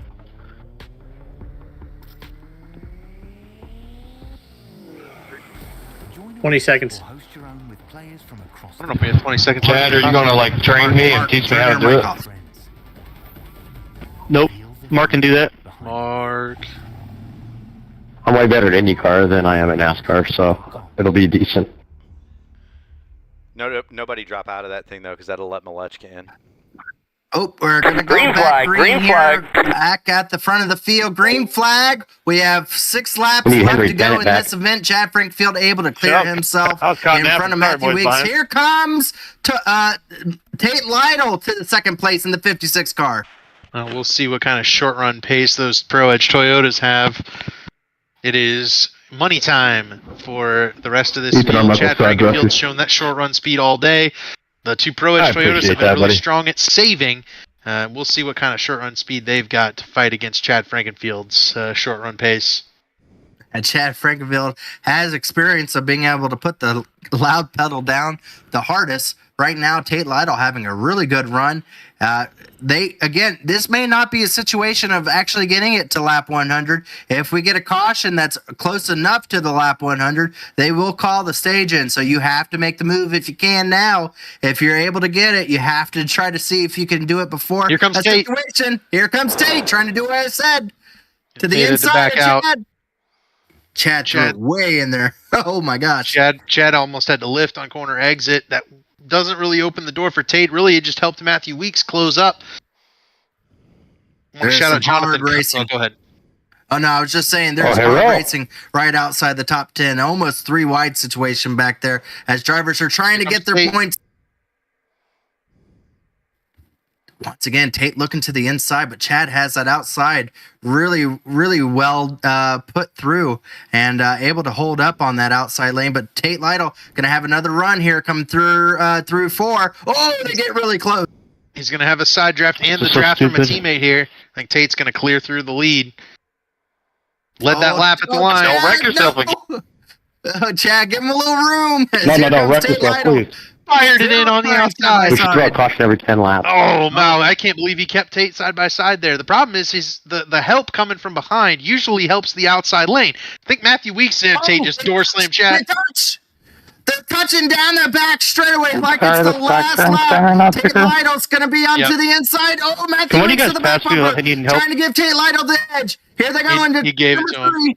Yep, Tate to the lead. The teamwork if we ever get more than 30 laps, Toyotas or 25, I should overcomes the 15. Chad, I don't think is going to be able to get back to Tate Lytle here. We'll see. Coming four to go to the stage. He's going to try. You know he's going to try. The draft is strong. Yeah, coming down the front straightaway here. It looks like now Matthew Weeks going to try to see if he can duck out. Chad Frankfield's going to have a little bit of a run. He's not going to be able to make a move here yet. Here they come through turns 1, going into turn number 2. Chad up here, it's a dogfight. You know, he split up these Toyotas. They don't have that teamwork anymore. Chad's really hoping that Fody would get by this 11 car, because I think at that point Fody would try to work with Chad against Tate Lytle. It looked like Matthew Weeks was going to help him. Ducks to the outside. Chad throws it in, almost into the Weeks back bumper. Have a run on corner exit. Up high, loose. Chad Frankenfield trying to hold him off. These guys have been running out of the preferred lane all night and then picking up big runs via the outside lane, throwing it in on the inside lane. Weeks is going to have a really good run. Fody's pushing him really hard. I think Weeks is going to try to take a look here. Not able to do it. Off. Fody unable to use that momentum to get to this 11 car. He's got to stick in 4th spot. Jonathan Cutlip, David Tooker, Ethan Stanley, Hunter Smith all looking on, and then it's a gap back to Scott Crump and Ethan Burrell at 9th and 10th. How about Ethan Burrell? He's come back up to 10th, picked it up on those pit stops. This car does a really good job of being able to get repaired. Here comes Matthew Weeks. Now taking a look to the inside. Once again, Chad Frankenfield trying to hold it off. That's giving a little bit of space to Tate Lytle, exactly what he needs. Here they come around turn number 4 to only have 2 more laps before the end of this stage. Yeah, Chad holding Weeks back, but that's just going to allow Tate Lytle to pull away. Here comes Tyler Fody now. Fody helps the 11 car. I think Fody might just want to shuffle Chad out. Oh, they're going to have a big run again. Again, is Weeks going to take a look? No, he lifts once again to stay in behind Chad Frankenfield. That is causing a big stack up behind them as they are all right on top of each other, all trying to get as many points as they can before the end of the stage. Yeah, this is backed up. Hunter Smith to Scott Crump. Ethan Burrell's almost caught this front group as well. And it's this jockeying and racing for second spot between Weeks and Chad that's slowing these guys down. As Hunter Smith's going to go for 7th, he thinks better of it. This might be just enough gapping for Tate Lytle to get out. He got loose. Oh, he's going to be able to duck right back in front of Chad. Chad's going to be right on his back bumper. That almost ended very Here we go. Here we go. And I don't think Weeks is going to help Chad very much. He might even go to the inside, but Chad's trying to put a block on him. Oh, Weeks is going to go to the outside. He's going to have a run. He may have the preferred spot here. Chad's going to throw it in there, but so is Weeks. Side by side coming out of turn number 1. Oh, they get so close. Weeks into the wall. I think it's just the graphical.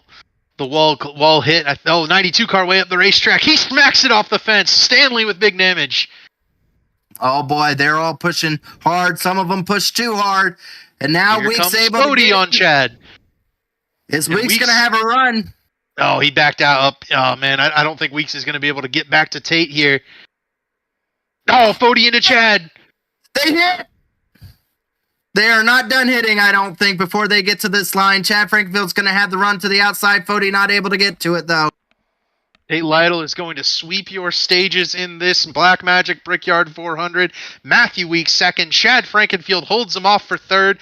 Fody, Jonathan Cutlip, David Tooker, Hunter Smith, Scott Crump, Ethan Burrell. Ethan Stanley completes the top 10. Stanley is going to have the biggest, I think, wounds from this racing here, as that car is going to have some damage and I think fall back. how we can even read the number 15 on the side of Chad Frankfield's car is impressive, as he about had all of it rubbed right off there. Weeks into the wall a little bit there on entry into turn number 4. So now they have a chance to take a breath. The question is, do they go back into tire saving mode? Chad Frankenfield, we know, is not about that game. He is all about trying to press hard, and you see it here now starting to put some pressure back on Matthew Weeks. So again, now that they've got the stage points, what type of racing do they produce here? Yeah, I think these two try to tandem draft a little bit again. They have shown the ability to perform some really excellent teamwork. Have Matthew Weeks and Tate Lytle, and we saw it exhibited last week with this Pro Edge group. They had 4 of the top 4 at one point at Phoenix, and one bad restart misshift for Matthew Weeks was the difference between a top 5 finish. I think he finished like 15th in that race. So now obviously Weeks has mentioned his struggles with this Brickyard 400, leading on the last lap, finishing second at one point as well. He's looking for a checkered flag. I don't think there will be teamwork when you get down to lap 159. But until that point, I think those two are going to try to make it a battle between themselves. Matthew Weeks wants to be one of the only drivers to go about winning the Daytona 500 and the Brickyard 400 in the same season. He wants to put his name in the record books. Clark, I was going to push it, but we were not aligned up on the back. But you also know Chad Frankenfield has been drooling over the chance to be able to get himself an Indianapolis win. This might be his best opportunity so far this season to be able to do that, as great racing all through the field here. We do have a little side-by-side action a little bit farther back. It looks like Wright trying to get a run on Wadsworth, unable to do so. Still trying to make... Oh, Sonny D almost... Oh, my gosh. I don't know if you can see that in frame. He was drifting it into that turn. I think he got sent by Robert Hill a little bit. Here comes Seth Rawls on Vincent Isabella. Good recovery drive for Vincent and for Chris. The two of them involved in that one backstretch incident that took out, I want to say it was Jeff Green. It might have been Justin Fortner. No, it was Norgard was the one who got taken out in that one. But those two had damage. They're back up in the top 15. Really good recovery drives for the two of them. And like Chris Wright said before the race, if he can just keep all 4 fenders on it, that's a big win for that 9 car. Seth, just be easy pushing me while I'm pushing Chris. That was almost ugly. There's a lot of pushing around, but now drivers are starting to look at the long picture. They see now finally the end goal. There's only a little more than 50 laps to go before the end of the race. It looks like Chad Frankfield to the inside of Matthew Weeks has a good run. Oh my goodness, that was really close. I got you, buddy. We've been doing this all day. Look at Matthew Weeks drop down to try to help Tyler Fode by that 15 car. Oh man, I think these guys are a little bit frustrated with Chad Frankenfield's driving style today. Chad has about a braking zone about 50 yards past where anybody else breaks, I think, on track, because he throws it in there, and it's working on the outside. Cutlet almost clocked the wall coming off of 2. He had to get out of it and let Tyler Fode up. It is a bad day to be a right front tire on that 15 car. It is being burnt up, needless to say. That's great. A bad day to be the right front tire. Love that. But good racing overall. Still Chad Frankenfield trying to hold off these drivers. Again, the question now comes to how long... they have to get another 20 laps in before they can pit to realistically make it to the end. But you'd have to believe as soon as you could be able to make it, you're going to want to take that pit stop. We've seen it happen twice today. Early pit stops have been a game changer, a race changer for drivers, as they've been able to pick up a ton of positions due to strategy of cautions and how it all works out. When you have a track where you could pit and still realistically be able to come out on the lead lap, situations like that forces drivers to have to pit as soon as it becomes available. Absolutely. Yeah. And because you don't go a lap down, that's the big key, right? You don't go a lap down, you get those fresh tires, and even though you don't have the draft, you still run faster laps than the front pack of cars, and you're able to stay on that lead lap until they pit as well. I want to point out, at the risk of jinxing the hell out of him, it's very possible that I do. Brent Jones is sitting 20th in that 89 car. It's clean. He hasn't run into anybody. It's a good-looking car, fresh paint scheme. Pretty proud of the effort from that old 89 Brent Jones today. We haven't called his name out yet, but he's putting a gap on Casey Hatch right now for the 20th spot. I did want to showcase this car if we could take a look at it. You're right on the dot. What a beautiful looking car that 89 has tonight here. See, Dave's. There we go. Dave took a nap on us. Had to find it. It's all good. Rebot. What a pretty looking car there for Brent Jones here tonight, having a really good job. I also want to showcase Michael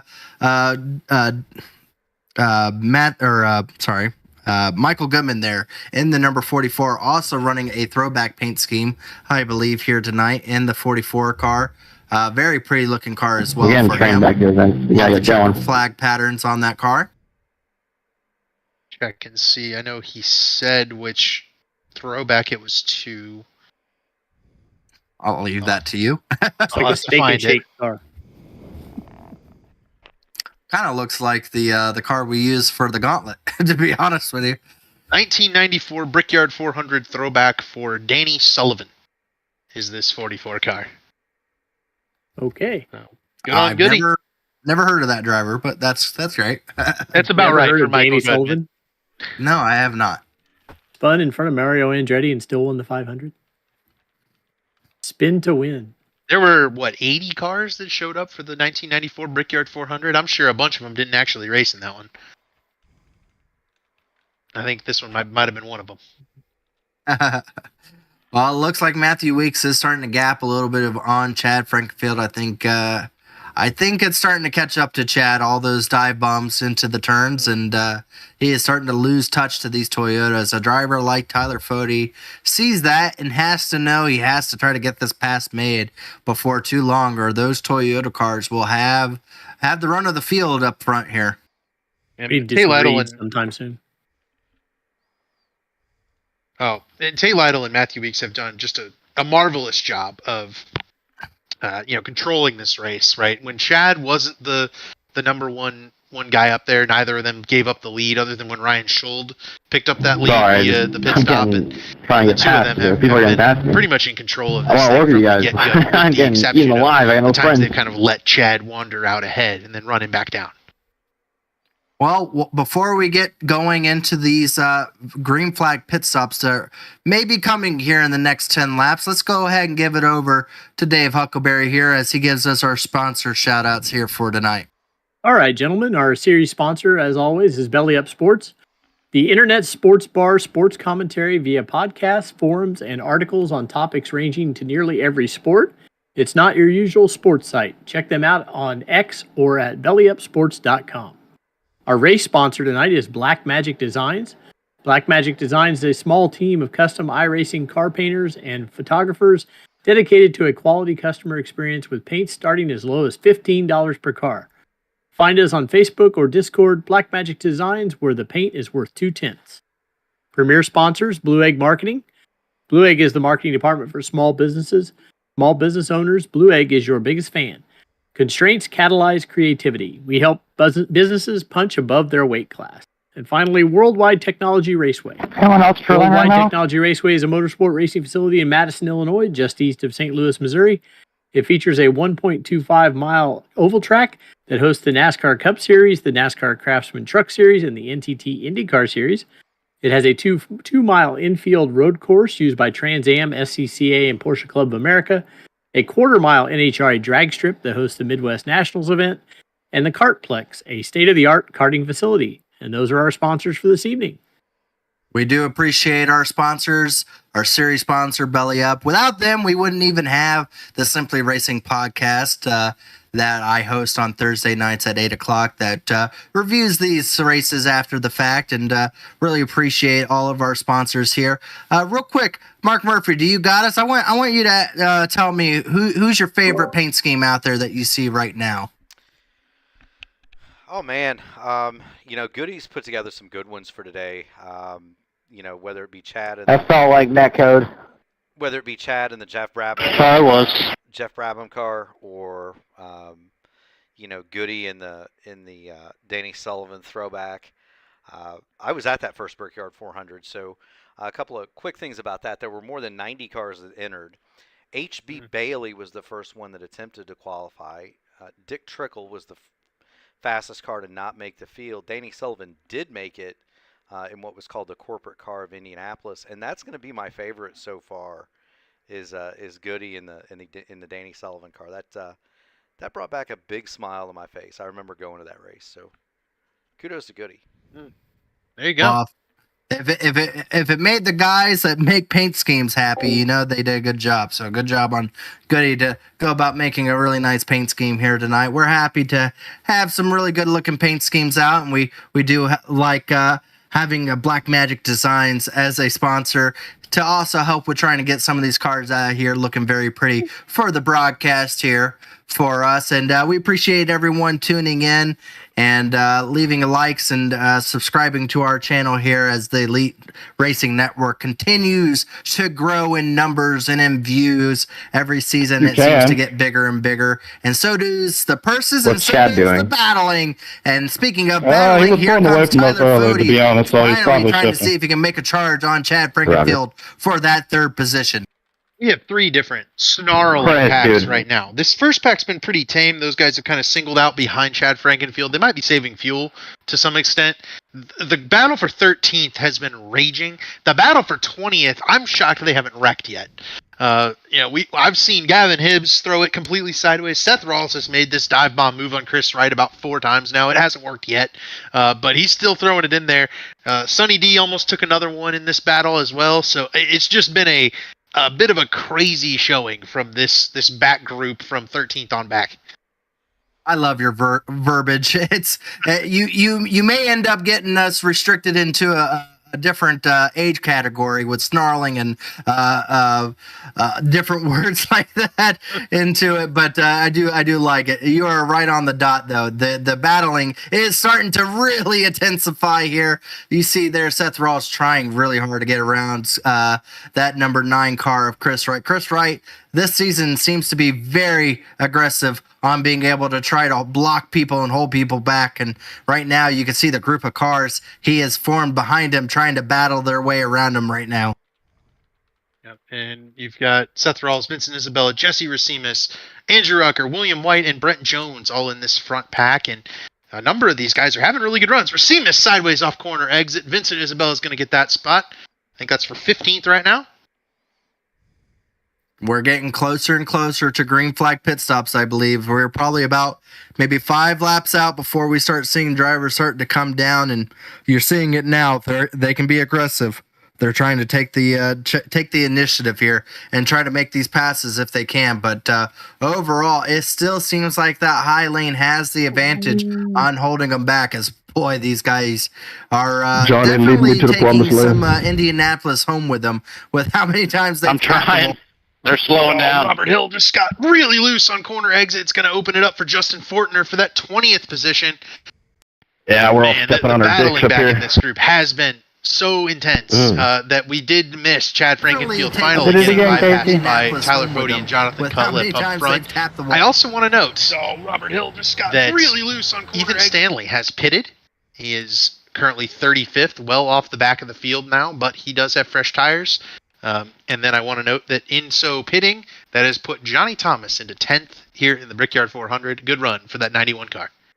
He always shows up to the big money making events here, and needless to say, back at it again here for the Brickyard driver. That I think you're right on point there, saying that he's very similar to Mark Martin. He will outlast them all if it comes down to it. Johnny Thomas doing a really good job. Now enters into the top 10 there. Driver that I have to keep note of, Hibbs back there racing with Kachow there of Lightning McQueen, Corey Abbott, racing really hard to try to get back up to the front, but they are all on top of each other right now in this back position, and almost 3 wide up there. Casey Hatch, Ryan Schuld the one spun out after Hibbs bounced it off the fence, and Schuld making more progress than Gavin Hibbs through this pack of cars. Schuld up here at the front of the pack. In the wall. And there's Hibbs hitting the wall again. He hadn't done that all night at all. No, he's not. He's not made sweet contact with that wall multiple times here. He's gonna get a restraining order before too long if he keeps. He just blinked bad there, Chad. I had to check out. I didn't know where you were at. Oh, there he is again. There he goes again. Oh no. We need a black. It's like Darlington. When we go to Darlington eventually, we're gonna need the Darlington stripe counter. We need an Indianapolis stripe counter for Gavin Hibbs. He's bounced it off the wall quite a number of times tonight. Yeah, it's been a little rough for him going on here as of late. As he's almost driving like a blind guy using the wall as braille. As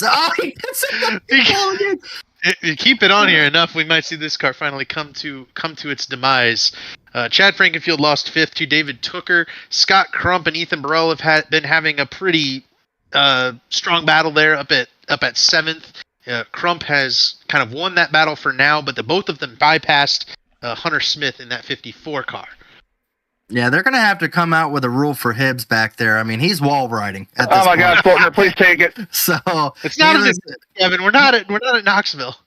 Yeah, we're not. Indy. Where's the dirt track in Indy? Oh my gosh, he hit it hard that time. He hit it really hard. Like 4 times too. Yeah, I mean, yeah. So Tate Lytle and Matthew Weeks have pulled a 3-second gap on Tyler Fody and others as we go on board with Gavin Hibbs. Try to see, Gavin, where are you going wrong here, man? I think his commitment to this outside lane on exit, that's where on he goes corner wrong. exit. Yeah, it's pushing up, and he's just not taking it into account that there's a wall there. And that's what the tight race car is going to do. It's going to afford these drivers more difficulty on corner exit, and it's going to, kind of intensify that pushing feeling, especially behind another car. And you can see he almost hit it there. Yeah, he's racing this racetrack kind of like how I play bowling. I put the guardrails up because I know I'm going to be hitting the wall a few times. So that's how I view this. But he did a lap. We saw it. We were on board. He did a lap without making wall contact. Congratulations to him. 3 wide there, Seth Rawls. And looks like the 70 there. Oh boy, that was close. There's a lot of hard racing right now, right there in view. Next time I'll keep my foot in and make sure you get Dale Earnhardt straight into the fence. Contact as well in that turn. So hell yeah, Vincent lost made a number of spots. I think they did make contact. Do it again. Are you just going to call him Sunny D now? Yeah, that's him, Sunny D. Sunny D. I like it. I like his paint scheme. I do like the Sunny D paint scheme, as that's probably one of the brightest ones out there. You can take a track. I won't fight you. Yeah, I like Sunny D over. I'll try to lead us through. So. You got Sunny. You got Sunny D. You got Vincent's 3 car, and you got Mellow Yellow all right there. All the bright schemes are running next to each other. All the bright ones. Ethan just went past Chad without incident. Yeah, I was just about to say Chad Frankenfield is slowly sinking. He's going to pit soon. Sorry, I didn't know you were coming down. One of the first ones to come down pit road when it becomes viable. You're good. Tate Lytle and Matthew Weeks have turned this race into a 2-car race. They're 4 seconds ahead, and they are flying. They are. I know you're frustrated, this group that's probably the best racing that's 6 or happened 7 at all today on this racetrack. Kind of trained out behind them. A couple of them have been held up by Chad Frankenfield, but even when Tyler Fody, Jonathan Cutlip, and David Tooker that was 100% on me, Hunter. I got really tight, pretty hard too there. Kept it going straight, but that's going to be some significant damage for the 54 car. We do have some cars that had just gone down pit road. Gavin Hibbs, one of those that came down. Another few other drivers have come down as well, taking on tires here. You think you're going to pull the right front fender out on Gavin Hibbs' car? I don't know how they can get the tire out. To be honest, with all the concrete that's probably poured inside Here comes Chad. We called that. He was going to be pretty early on, and it is the case here. Chad Frankenfield's going to come down pit road and try to salvage a good finish here as he's been dropping quite heavily here. Yeah, we'll watch Chad's pit stop. Just want to note, when Tyler Fody, Jonathan Cutlip, David Tooker did get by Chad, they still continue to lose time to Tate Lytle and Matthew Weeks. Those 2 Toyotas are kind of in a world of their own right now. Thanks, Ethan. I should have pushed you. It's going to take a miracle. I wasn't sure if you were going to let us go or not. Out of that group of 2. Yeah, no, it's all good. I got damage. Super strong here so far. Tate Lytle and Weeks are going about a little over a tenth faster than the field right now. saving tires has been their key point here, and it's playing out here. Brent Jones checked up late for turn 3. Will lose a spot to Ryan Schold and Scott Crump down pit road. That's a driver I'm surprised we haven't actually heard much about, Scott Crump. He's usually a little higher up in the field and has been outside the top 10 or right around the top 10 for the majority of the race. And he's going to try to see if he can play a little, for a little bit. Yeah, he pits from 6th here, and I think that car is coming to him. I think Scott's playing this one a little bit cautious, right? He tried the whole let me just lead every lap thing last week. Didn't work out for him. Now this week he's playing it a little bit cautious, a little bit safe, trying to just pick up a nice strong top 10. The question is, are we going to have a caution here soon? Because I am watching. There's a lot of people making contact with the outside wall, and Vincent Isabella makes contact going into the wall, going into the turn there, shoots way up the racetrack. It's going to lose 2 more positions there. So, question is, and see, the issue with these guys back here, they have to stay out. A huge group of them. Yeah, there is. Isabella's coming down, among others. Schold was the one I saw, not Fortner. Hunter Smith, Ethan Burrell, Justin Wadsworth down pit road, Tyler Fode's down pit road, David Tooker's down pit road. Bunch of guys coming down here and trying to grab their tires and get maybe a couple of laps fresh on Tate Lytle and Matthew Weeks. Again, you'd almost say, you want that advantage of being the driver that has the newest tires when everything goes back on racetrack here. You want to stay out longer, but you got to do just like what they're doing now. You have to come down pit road, even though you can go out longer. When you see the rest of the field come down, the chance of a yellow causing you to lose a lot of track position, it's going to force these drivers to have to come down pit road, and that's what we're seeing with Tate Lytle there and Matthew Weeks finally coming down to get some tires. Jonathan Cutlip, Trey Holmes also down pit road. That turns the lead over to Johnny Thomas, who is one of the standard pedestal guys for just going long and seeing what happens. And he's got 10 seconds on the next car, so Johnny's not under any sort of pressure. Going to be able to run some clean laps by himself and see what he's got. At the very least, he led a lap, picked up some bonus points, and I think he'll be down shortly. But hey, gets a lap led. Good run for Johnny Thomas. Doesn't look like any mistakes from the 56 or 11 on pit road, and they're going to come out to tail. And they're going to continue to push and help each other try to get an advantage here. So you'd have to believe Tate Lytle and Matthew Weeks are going to be in kind of a cordial agreement of just trying to go out and leave the field at this point. Chad Frankenfield just about wrecked it off a 2. He's going after Tyler Fode on the back straightaway. Seeing a couple of drivers getting some maybe some pit road penalties. This is a wreck waiting to happen right here. This is this is a well-known thing to see is Tyler Fode and Chad Frankenfield racing. They're just hurting each other now. They're just hurting each other right now. This is not productive. Helping. 84 pit in this time. Road. It's just Johnny Thomas, Jesse Racimus, Chris Wright, Wyatt Canadle, Robert Hill, Mark Rabilis, and Michael Goodman. The car's yet to pit, but most of those guys don't really have anything to lose. They're just hoping for a caution right here. Low. Go low. And we're getting closer and closer to only having 30 laps to go in this event. As for the most part, it's been fairly green flag racing here. And our biggest green flag run, I think we're just coming up on that marker here as these drivers are starting to come down pit road slowly and surely. Right now, Tate Lytle up to the 8th position as looks like Wyatt Canadle has just come down pit road as well. Yep. So we're quickly, Sonny D almost ended up with another one. Yeah, I think that is Andrew Rucker coming off of pit road there, trying to find his way back around. Johnny Thomas put himself back on the lead lap, and will do so here.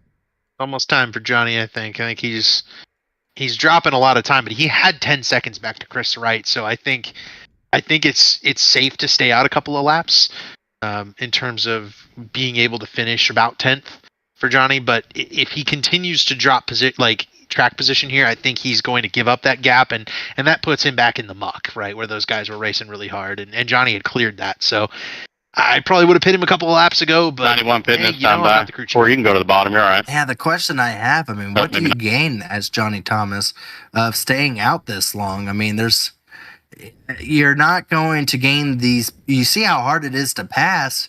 You're not going to gain these positions back easily. I just don't see the point of staying out this long. It's not like you're trapping a lot of people a lap down.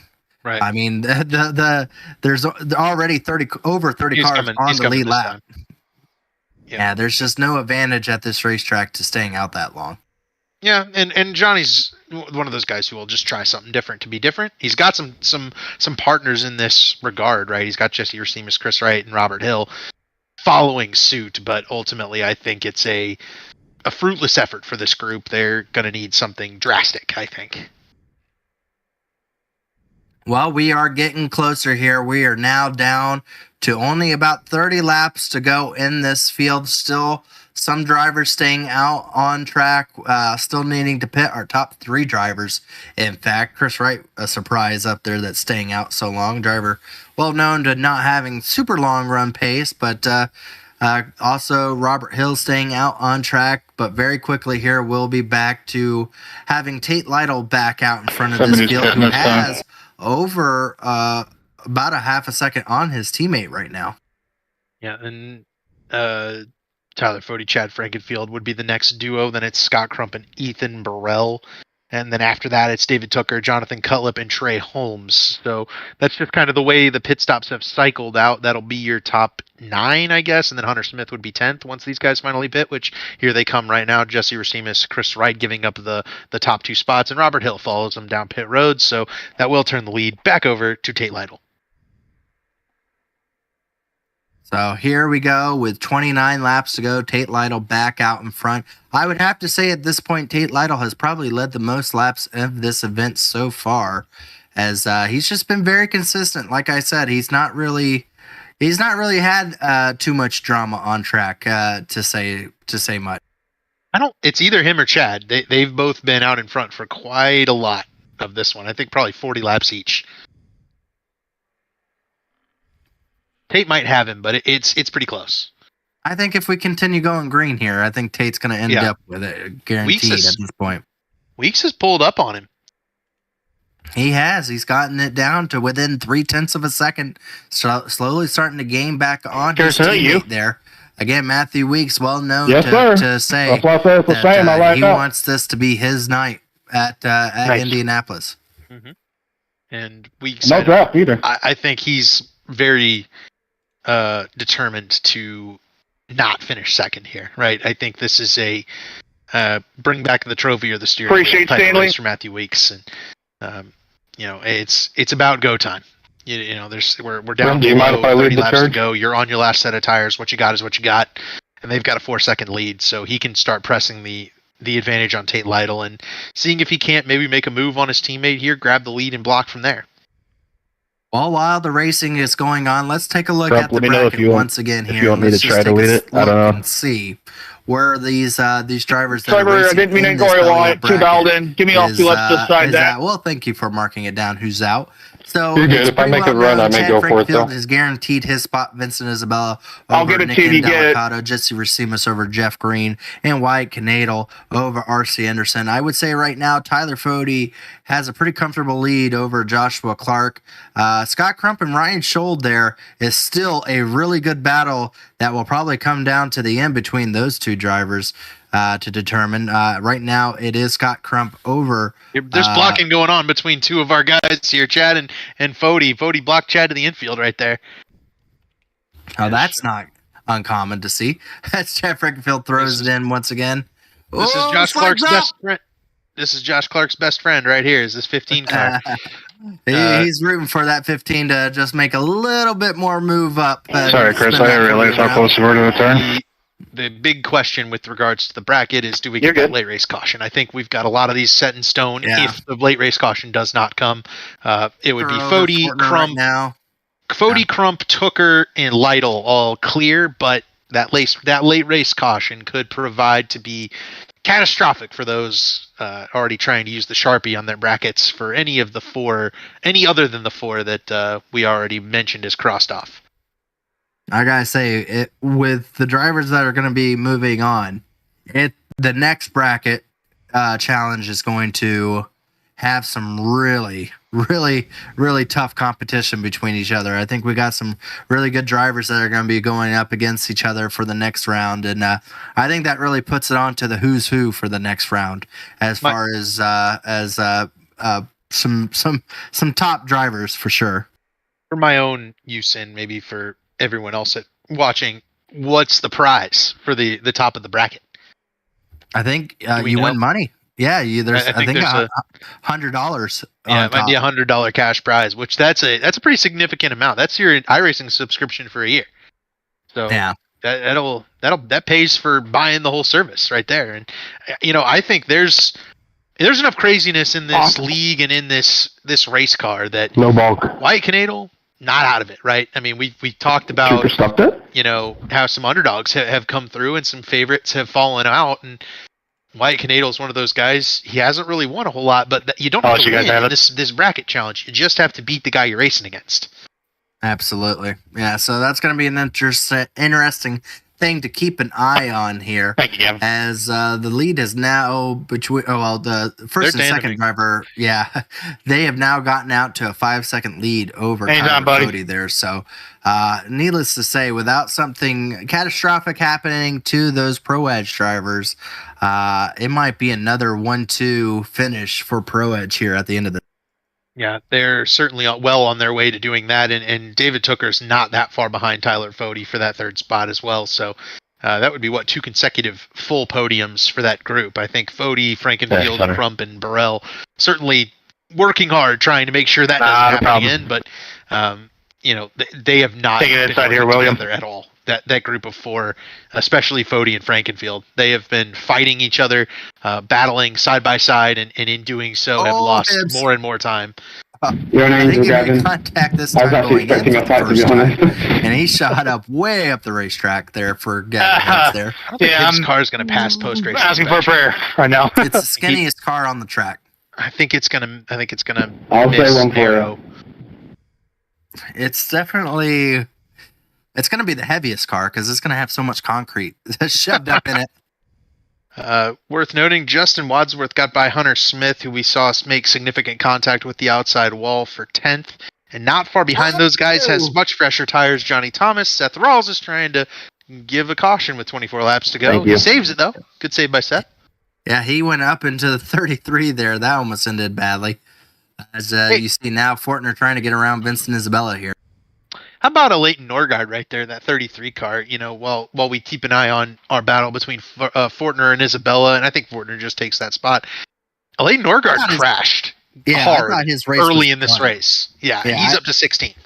I can't believe that. I cannot believe how well that car is still going with that wreck that he had early on. I mean, he slammed the inside. That it wasn't a caution, but it should have been with how hard he drive, Corey. We're going to get him. He and Vincent Isabella taken out in that wreck. We also had this car right here, Ryan Schold, spun out on the back straightaway. We had our 4th place car spun out at one point as well. And then that 6th place car, the yellow and black number 37, that one's been nose first into the wall, courtesy of that 4th place car, Chad Frankenfield. So a lot of really good comeback drives here tonight, and definitely guys that we should shout out because they've been really good at persevering through this full distance 160 lap Brickyard 400. Yeah, it's been great racing. Right now, it's broken up quite a bit throughout the field. A lot of tandeming, trying to get drafts going to help each other out, to try to make it easier. Right now, Scott Crump and Ethan Burrell are trying to help each other because they see a struggling 15 in front of them. And they realize that if they help each other, they have a good shot to go up there and get wrecked by the 15. I mean, get around the 15. Anyone else pick up rain? And you'll note, right? Like, look at the way some of these guys have been driving. First and second, 5th and 6th, they've been very steady and consistent at tandeming, and we've seen the 90 and the 37 not really lose that much time to 1st and 2nd. But then they've gained a lot of time, and you'll note the cars that are fighting, diving side by side, those are the ones losing time. And racers race, but sometimes you also gotta get to the end of the race, and a lot of these guys know this is the time to get to the end. Fight for your position when it's, not going to cost you additional time on the racetrack and additional positions later on. Yeah, absolutely. Again, getting closer. We're only within 20 laps of this finish. Ooh, took her getting to the wall a little bit there. And needless to say, I think these drivers are about to start turning up the wick here. They've kind of been setting the groove, trying to get into a rhythm here. But they do start seeing that this race is coming down to the end. And even though they know that the lead is pretty much out of reach between them, they do see themselves being able to at least gain a few more positions. And we're about to see drivers I got a little tight there. I was about to back off. Tucker, one of them, is trying to get on the gas earlier. He wants to be able to get up there with his teammates and have a good finish. As I think we have another driver coming down pit road again. I think that's Ethan Stanley maybe calling it a night here. Yeah, Stanley's hit the wall and then lost some of the draft. And once he got that right front tire out in once he got that right front tire out in the clean air, it was a parachute for him. So not a good run for Ethan Stanley, but he was in the Final Four last year. He's had some really good runs this season, and I we'll see Ethan Stanley in victory lane before the season's out. So not the night he wanted though, for sure, in this Brickyard 400. Driver I say keep an eye on. It's going to be Johnny Thomas. He was the last one of the last ones to pit. He did not lose that much time. He was back. He only went back to 12th there right now, trying to take a look now for 11th. And with how fresh the tires he has, this should be easy work for him to be able to get around Smith here in the 54. And he has a really good shot of easily getting into the top 10. I don't know if he's going to be able to get there to anywhere past that, though. No, the issue for Johnny Took her hard in the wall. Oh, no. Ooh, yeah. That's 2 spots lost. That might be a spot for Johnny Thomas, but no, Johnny Thomas is far back, right? He stayed out just a little bit too long. So those guys that he's racing around right now, Wadsworth, Smith, he had some big time on before the before the pit stop. And now he's making up that time he lost waiting to come to pit road. But ultimately Tucker in the wall, loses a couple of spots. He's off the pace. He's off the pace a lot right now. I think he might have bent the wheel a little bit. If you follow someone and you're hauling ass for like 3 laps, you're done. Tires will burn up. He's 15th. Yeah, Tucker hit it really hard though. He got the sideways on it, and then it went nose into the wall almost. He's still going though. It's surprisingly, but he is. This is a caution waiting to happen right here. Schold and William White for 13th place. And Schold takes it. To make the pass, yeah. This has been a really good little race for Ryan Schold, and William White has had a really strong race as well, but he's mostly sat in this 10th to 15th range in that 43 car. Ryan Schold led this race for a little bit and almost won stage 2. Wound up finishing 5th in that stage. He'll get those stage points, and he's gonna hopefully, if this race stays green, I think Schuld's gonna pick up a top 15 run, get those stage points. He'll be very pleased with that result, unless something happens to Scott Crump ahead of him. He won't move on in the bracket, but that might happen right now. Scott Crump to the inside, Chad Frankenfield going into turn number 1 right now. So he's going to throw it in there. Where is Ethan Burrell going to go? Is he going to go with his favorite driver there of Chad Frankenfield? He's going to go with Scott Crump, or maybe we might see 3 wide here. But right now, Chad Frankenfield on the losing end here. I think it's safe to assume Scott Crump, one guy to Burrell's new best friend, down his back straight away. Fuck. Yeah, he's going to get a nice, healthy shot. Look at that belt draft. And Chad's just going to concede here. I think he sees his race kind of going to shambles here at the end, and not gonna be able to put up much of a fight here. What Chad needed was a caution there at some point to get him fresh tires, and in that 3rd or 4th spot where he could come to pit road and then drive the good off those tires for 20 laps and go for the win. That was what Chad really needed. The race not playing to his favor there means that Chad had to save tires coming out of pit road, and you can see how far up the road Tyler Fody is, right? Fody's been able to save that right front tire, keep the rears on it. Frankenfield is not. He's backed up Scott Crump. Never mind. Okay, caution out. Caution on the field. I hate it here. This changes everything. Caution. Chris Wright. No. 25-ish minutes. Chris Wright, Sonny D. Good win, Chad. On the front stretch. How do you do that? It never fails. Take a look. Never fail. Oh, Kachow. Oh, of course not. Of course not. Kapow. Was it Kachow? I can't turn, Oh, Ethan, no, it is so the if you're 9. going to get around me, you got to go quick. I think Corey was looking in the rearview mirror. Oh, I'm gonna Chris let you hard by. into it as well. Jesse. Oh, Chris really hard. I think he got Jesse Racimus as well. Sorry, Rucker, I couldn't go any higher. I got stuck in the middle. I think Kachow's going to get the tally on that one, but yeah, one of those classic. Yeah, Jesse, you have to you're stay at the speed getting or a move something. put on you, but you're not lined up with the car behind. You're already making a move. Well, I mean, So my Chris right front is dropping probably 3 pointed wide. out Corey towards the looks in the mirror fucking and sees 3 next wide. And gate. he looks in the mirror. That car drifts. Oh, Rucker came off okay, the wall a little gotcha. bit.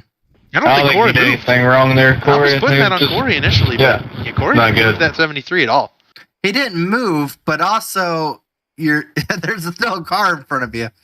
You might want to move. Fair enough, but Corey gets away from this scot-free. I mean, just because you didn't move doesn't mean that you didn't. We'll get see what the guy. we'll see what race control does. Looking at this again, I've already put blame on 2 of them. Next, I'll put blame on Racimus. I know. Corey is probably a saying racing that incident in that case. he didn't have anywhere to go, but he also didn't try to go anywhere either. I know he says he didn't have anywhere to go. Here they but come. Well, Chris, we kind of screwed up there, so I was just going to stay behind you until the last lap. Yeah, I mean, and then try to race it's you, funny, but right? Chris, that didn't right? We happen. talked about, he wanted to keep the fenders on it, and that's not going to do it.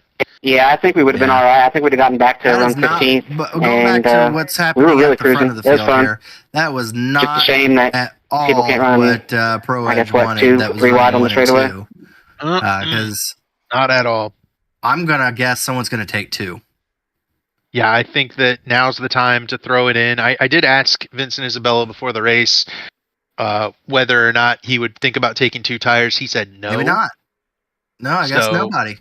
Yeah, he said no. I think that car's a little too unstable. Matthew Weeks off pit road first. Gonna be getting the Huge. lead here. Oh, Gavin Hibbs took 2. Gavin Hibbs. I knew someone was gonna take 2. Why? That boy, is a- I don't know why Gavin did. Yeah. He probably took the lefts. If I'm Gavin Hibbs, put 6 on. A driver that I was expecting to take 2 was going to be Johnny Thomas. He was last to pit. He had really good track position. He would have gotten the lead. He only had about 10 laps on his tires. I'm curious, Gerald. Do you remember Mark Martin ever taking 2 tires? I remember Mark I Martin think it coming was off just the racetrack 95 before on the 2 finish. tires up here, at Ted. Bristol. I think it's more likely Johnny pulls Yeah, that might be than going for 2 tires here at the end of this race. And I don't think you're wrong. Carnage time. It's just that's Johnny Thomas. I thought about it. I definitely thought about it. I would have.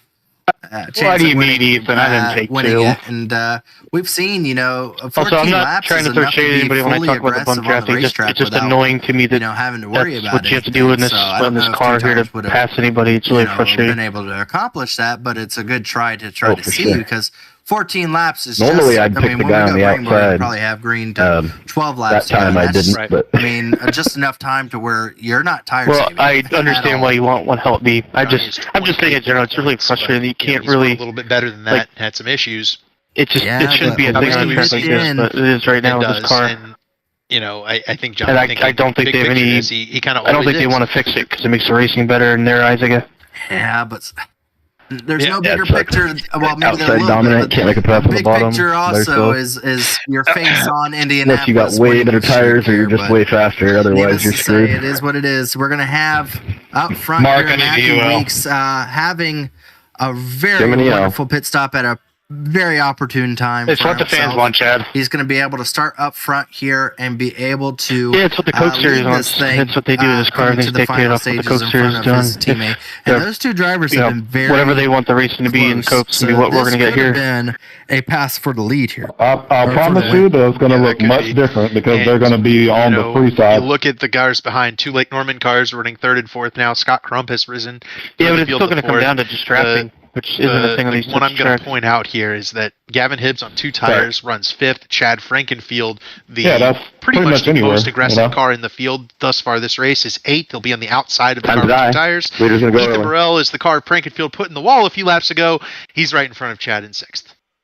The question is this going to be the last time we see the yellow? Yeah, then definitely need black clear. We're about to find out here. We're about to go green. We have 12 laps to decide who's going to be the Brickyard champion here. Green flag is out. They're already starting to zigzag in the back of the field. Matthew Weeks able to clear himself in front of his teammate going into turn number 1. Now our top 2 drivers able to be cleared out. Side-by-side battle for second, and it is getting exciting here, folks. Need a black clear, unable please. to capitalize on the good start by Matthew. Can I get one? Loses out second to Lytle, third to Crump. He'll lose fourth to Burrell down the back straightaway. Chad Frankenfield, the one now charging through. He gets by Gavin Hibbs, and the 2 tires not working out for that 95 car. He did not get off turn 2 well, and he falls outside the top 10 already. 1 lap in here with 13 laps to go. Maybe Johnny Thomas knew a little something about taking 2 tires. Cullip again pushed around a little bit back there, trying to be able to get through it. As he is able to. Gavin Hibbs just trying to find a spot to land here. Oh, wow. Mark, you got to clear black flag. Stay out of the booth. It is getting sideways. Cullip sideways onto the front straightaway. That bottled the field up, and now they're going to try not to bottom up turn 1. Huge pack of cars right here at that 10th place. These guys are going to get disqualified. Into the wall a little bit. A few cars into the wall. Coming turn number 1 there. They are pushing it hard as we are coming to 10 laps to go in this event right now. It looks like Weeks is comfortably out front. Tate Lytle right behind him. Both those drivers back to trying to push themselves out in front of the field. Crump has gotten around Tyler Fody, and so has Ethan Burrell. Fody back to 5th, and now Tyler Field sees the 40 car in front of him once again to try to see if he can be able to get around. As our top 10 drivers are all single filed out here. Hibbs has found himself into a comfortable spot in the 10th position, and Wadsworth and I'm not an admin anymore. Is our closest battle right now, side by side. Boy, somebody needs to fire this guy. With Fortner right there in 12th. What am I paying my money for again? Mark Murphy, where the fuck are you? Wreck. Yellow flag is out.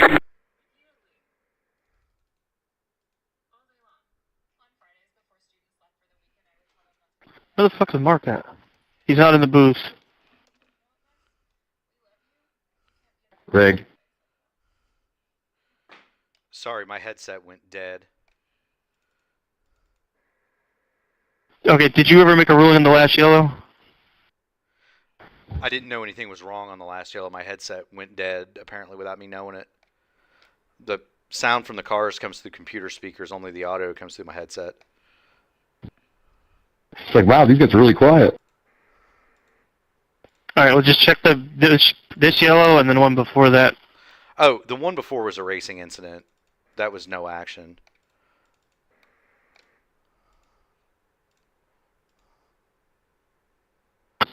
Way to hold on to her there, Johnny. I wasn't trying to pinch you. We just kind of got into each other. No, you're good. It's all right.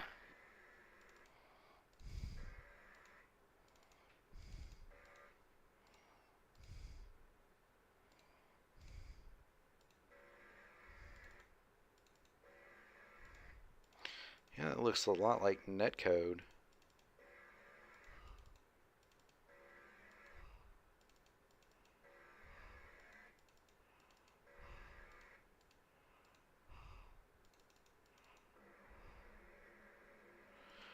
Cause of that caution is going to be racing incident. Looks a little bit like netcode too. No further action.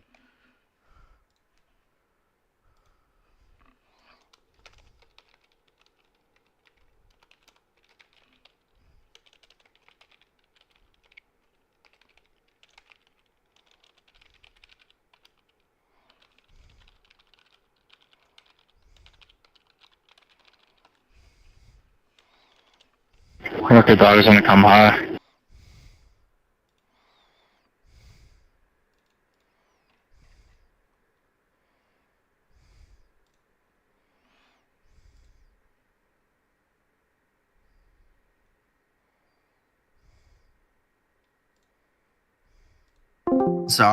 Are lost a lot of the time. So yeah, I would have to say, I mean, this is the point in time where you're going to see drivers have a mistake here or there. And to be fair, it's only human when you're having a 3 or 4 hour race go on. Right. And, you know, Harry sent me like a huge paragraph on what happened. Who gets his charter? Yeah, I mean, from my perspective, it's so cut and dry. I mean, he literally drove across the track and drilled somebody under caution. What'd I do, Chad? Oh, you didn't do anything. Harry sent me a big paragraph. Oh. Read it, please. So, Chad, tell me, is he chalked? 35 car just wrecked under a yellow mark. If that is true, please give him an end of line.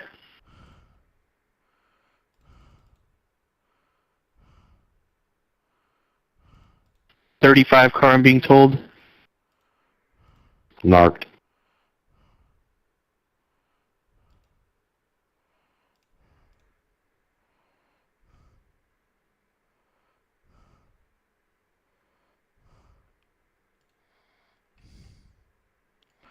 I apologize about that. I had no sound in my headset.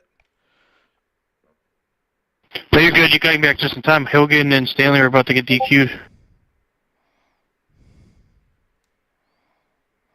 Well, I didn't hear it. I saw it, and then cleared it. Got my headset unplugged it and plugged it back in and reset it.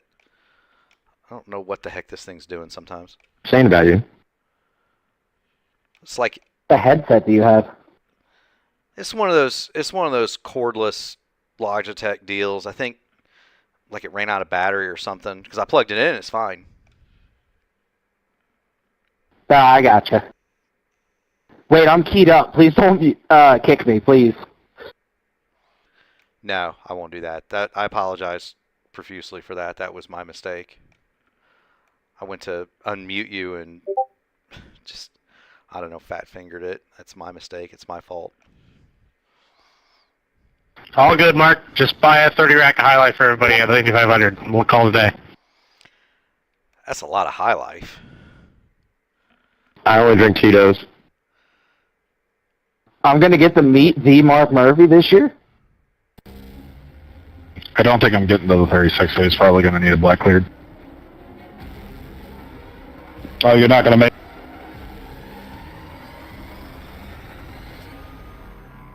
Yeah, Hardcastle's not going to make it.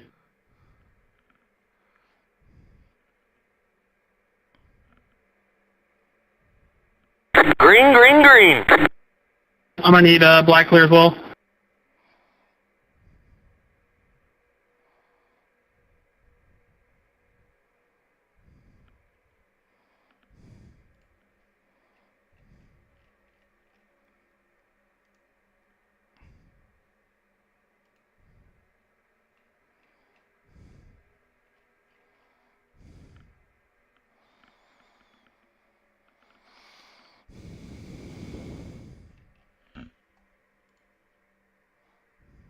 Sorry, Trey. Yes, they're pushing hard now. This is the point in time. You don't leave anything on the table. You try to get it here. Chad Frankenfield's going to try to run around on that high side. They're all trying to make up time on Matthew Weeks, who has a little less than half a second lead on the field here.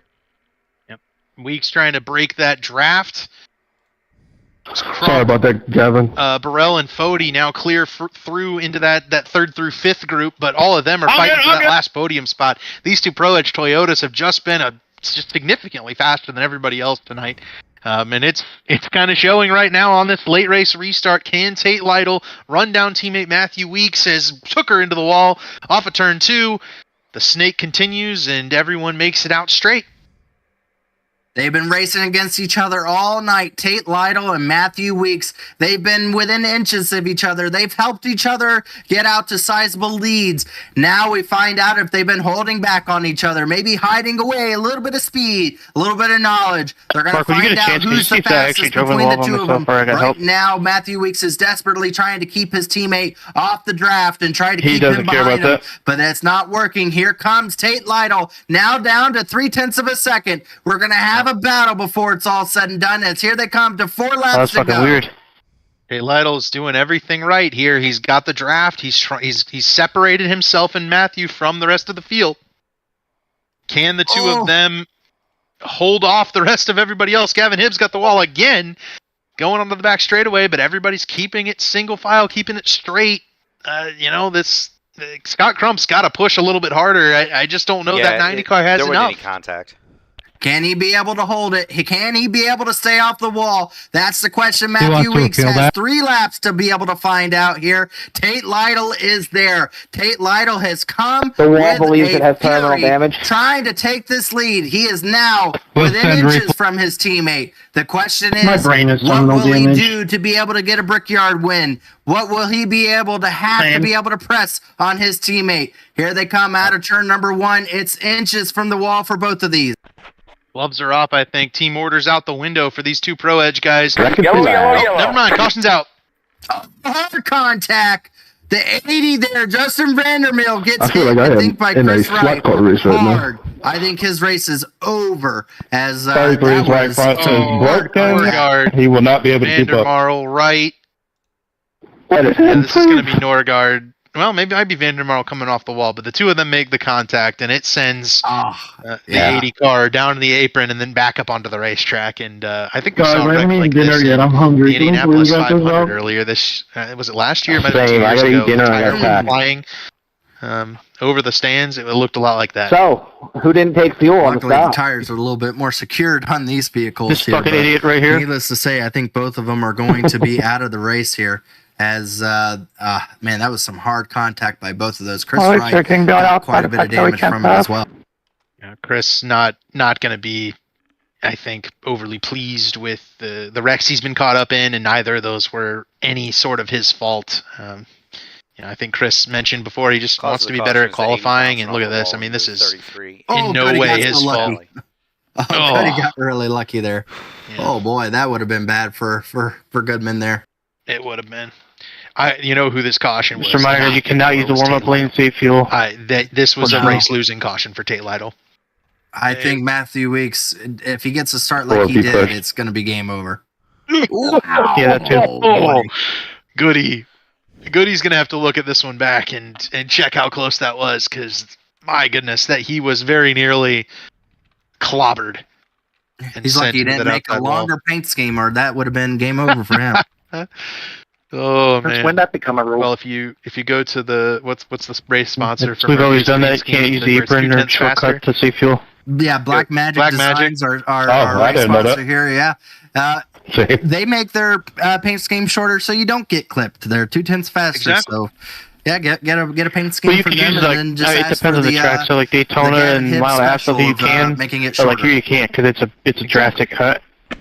Gavin Hibbs has parlayed the 2 tires into 9th place. He's how close are you? Serve, but that initial start from 5th, he was freight trained back, and I probably have enough for this one and maybe one more. That the 2 tire advantage to gain that track position hasn't really helped him.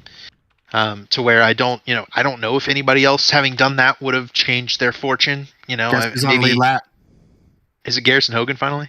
Garrison Hogan finally, after getting disconnected about 100 and something laps ago, finally gets back on the lead lap. They repaired the engine in that 36 car in 3 laps, sent him back out there, and it's been full song since. That's an impressive run for Garrison Hogan to get back up onto the lead lap. He might not finish in the top 10 in this race, but that's good perseverance. He's going to be able to say he finished on the lead lap though. Yep. So under the caution, Chad was saying that he didn't fill up last time he came in all the way, and he thinks he has enough for maybe one more restart. Ooh. Oh, that's a good thing to know if you're starting behind him. Did you get the dog? The auto fuel. The iRacing has changed around the fueling system. Bit my teammate in a race a couple of weeks ago. And I wish I could have made up those 3 laps like 30 minutes ago. But auto fuel on or pump up the amount the auto fuel gives you. It gives you enough to the end of the race, but it does not account for green, white checkers. I'm going to give you a hint. Stop clicking the check mark and just go over to the scroll button where you can click how much fuel to add in, and just click it to where it's always all the way up. And every pit stop you have, you never have to worry about it. There you go. So that way you don't have to deal with that every single time. 6.7 laps of fuel. But yeah, exactly. the auto fuel thing, it's It's caused some issue. Yeah, it definitely has. It's easy to get behind on that one. The question about being behind, Ethan Burrell restarting behind Tate Lytle here.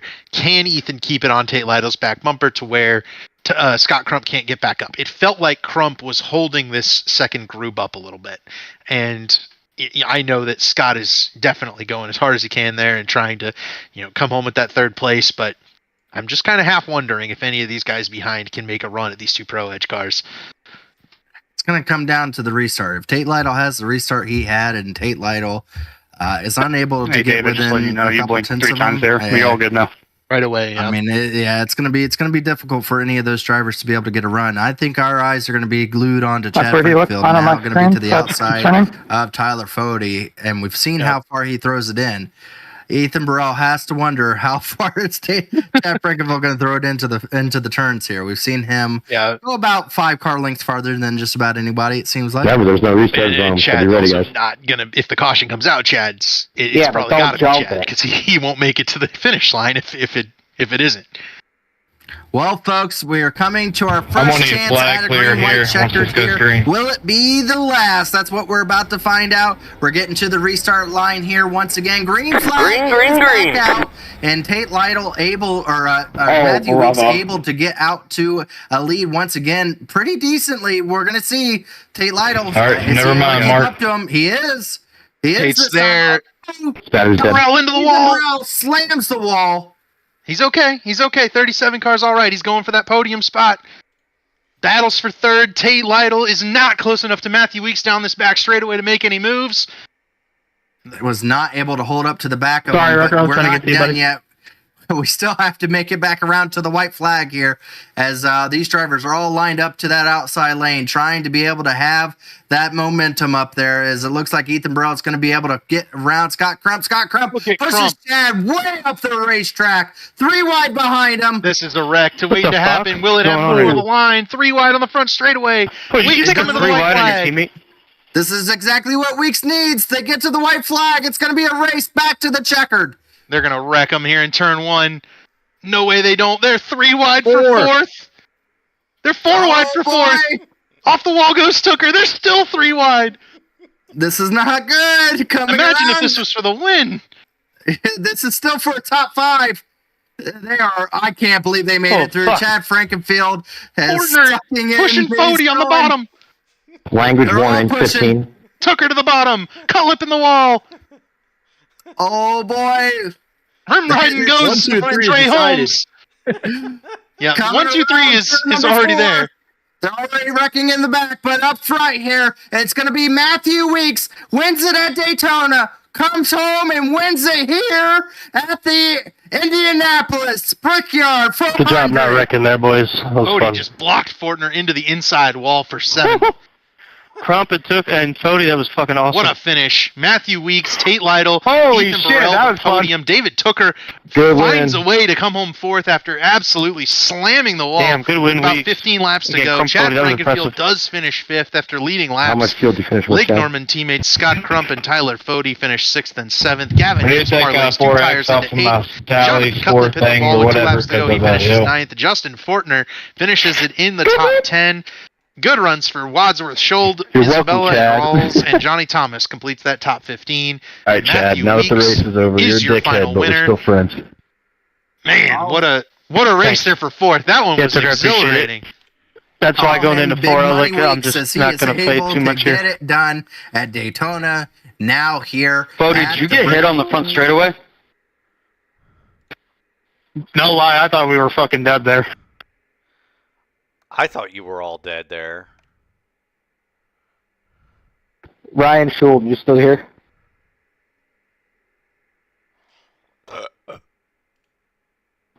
Yep. Go ahead, Matthew. We fucking tied.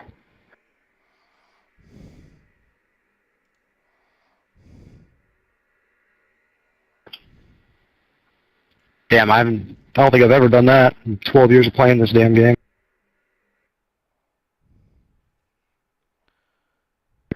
It was so close.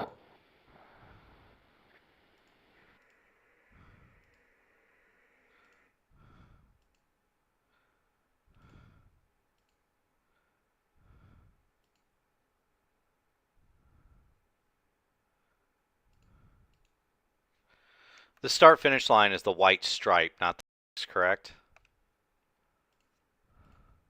I don't know. I have no clue what it is.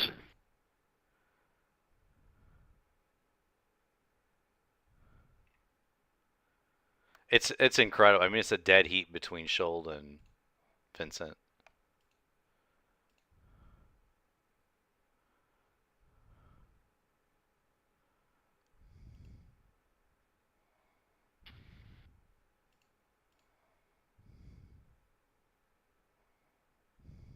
Whatever the scoring shows is what we're going with. So I don't know. No, I'm not complaining about the scoring. I was just saying it's an amazing finish. I mean, we were dead even. Oh, gotcha. I just wasn't sure the way everything's in question with it. All good.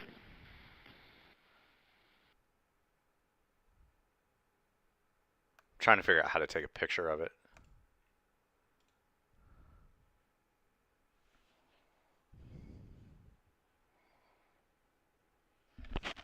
Yeah, Justin. Can you jump an eagle quick? Eagle? Yep. Yeah.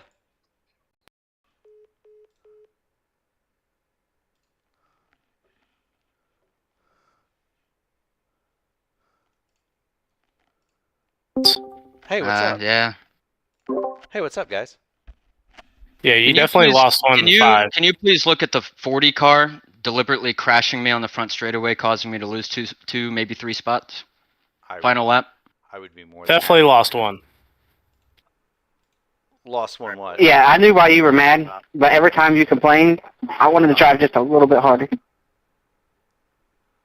You owe me a drink. I mean, he deliberately turns left to block me and throws me into the wall. And Don't listen to him, Chris.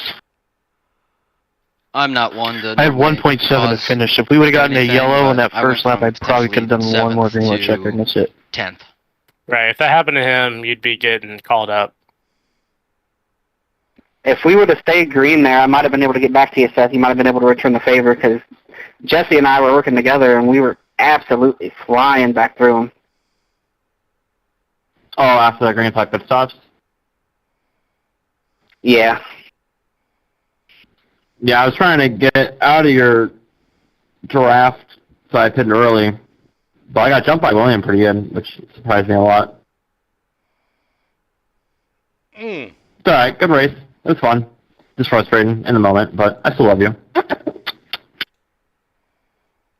Yeah, you took good care of me. I raced the absolute dog shit out of you, and you took good care of me. Some of them other guys would get there in the first corner and just absolutely body drive you or drive you up into the wall. Yeah, that's why I race RC so hard, is because every time that guy gets to me, the very first corner, he just dives in and uses me up or does what he has to do to make the spot, and so it just makes me want to race him hard every time he gets to me. Yeah, I thought I earned some respect there, hopefully. We'll see. But it was fun. It was fun racing with you.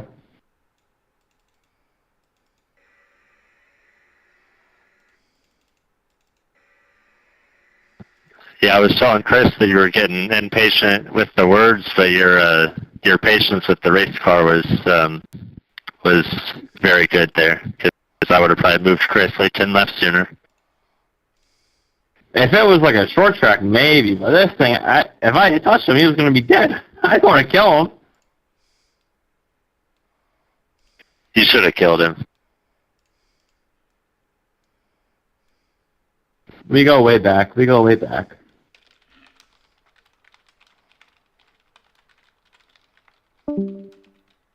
It just sucks with the way that we have to drive.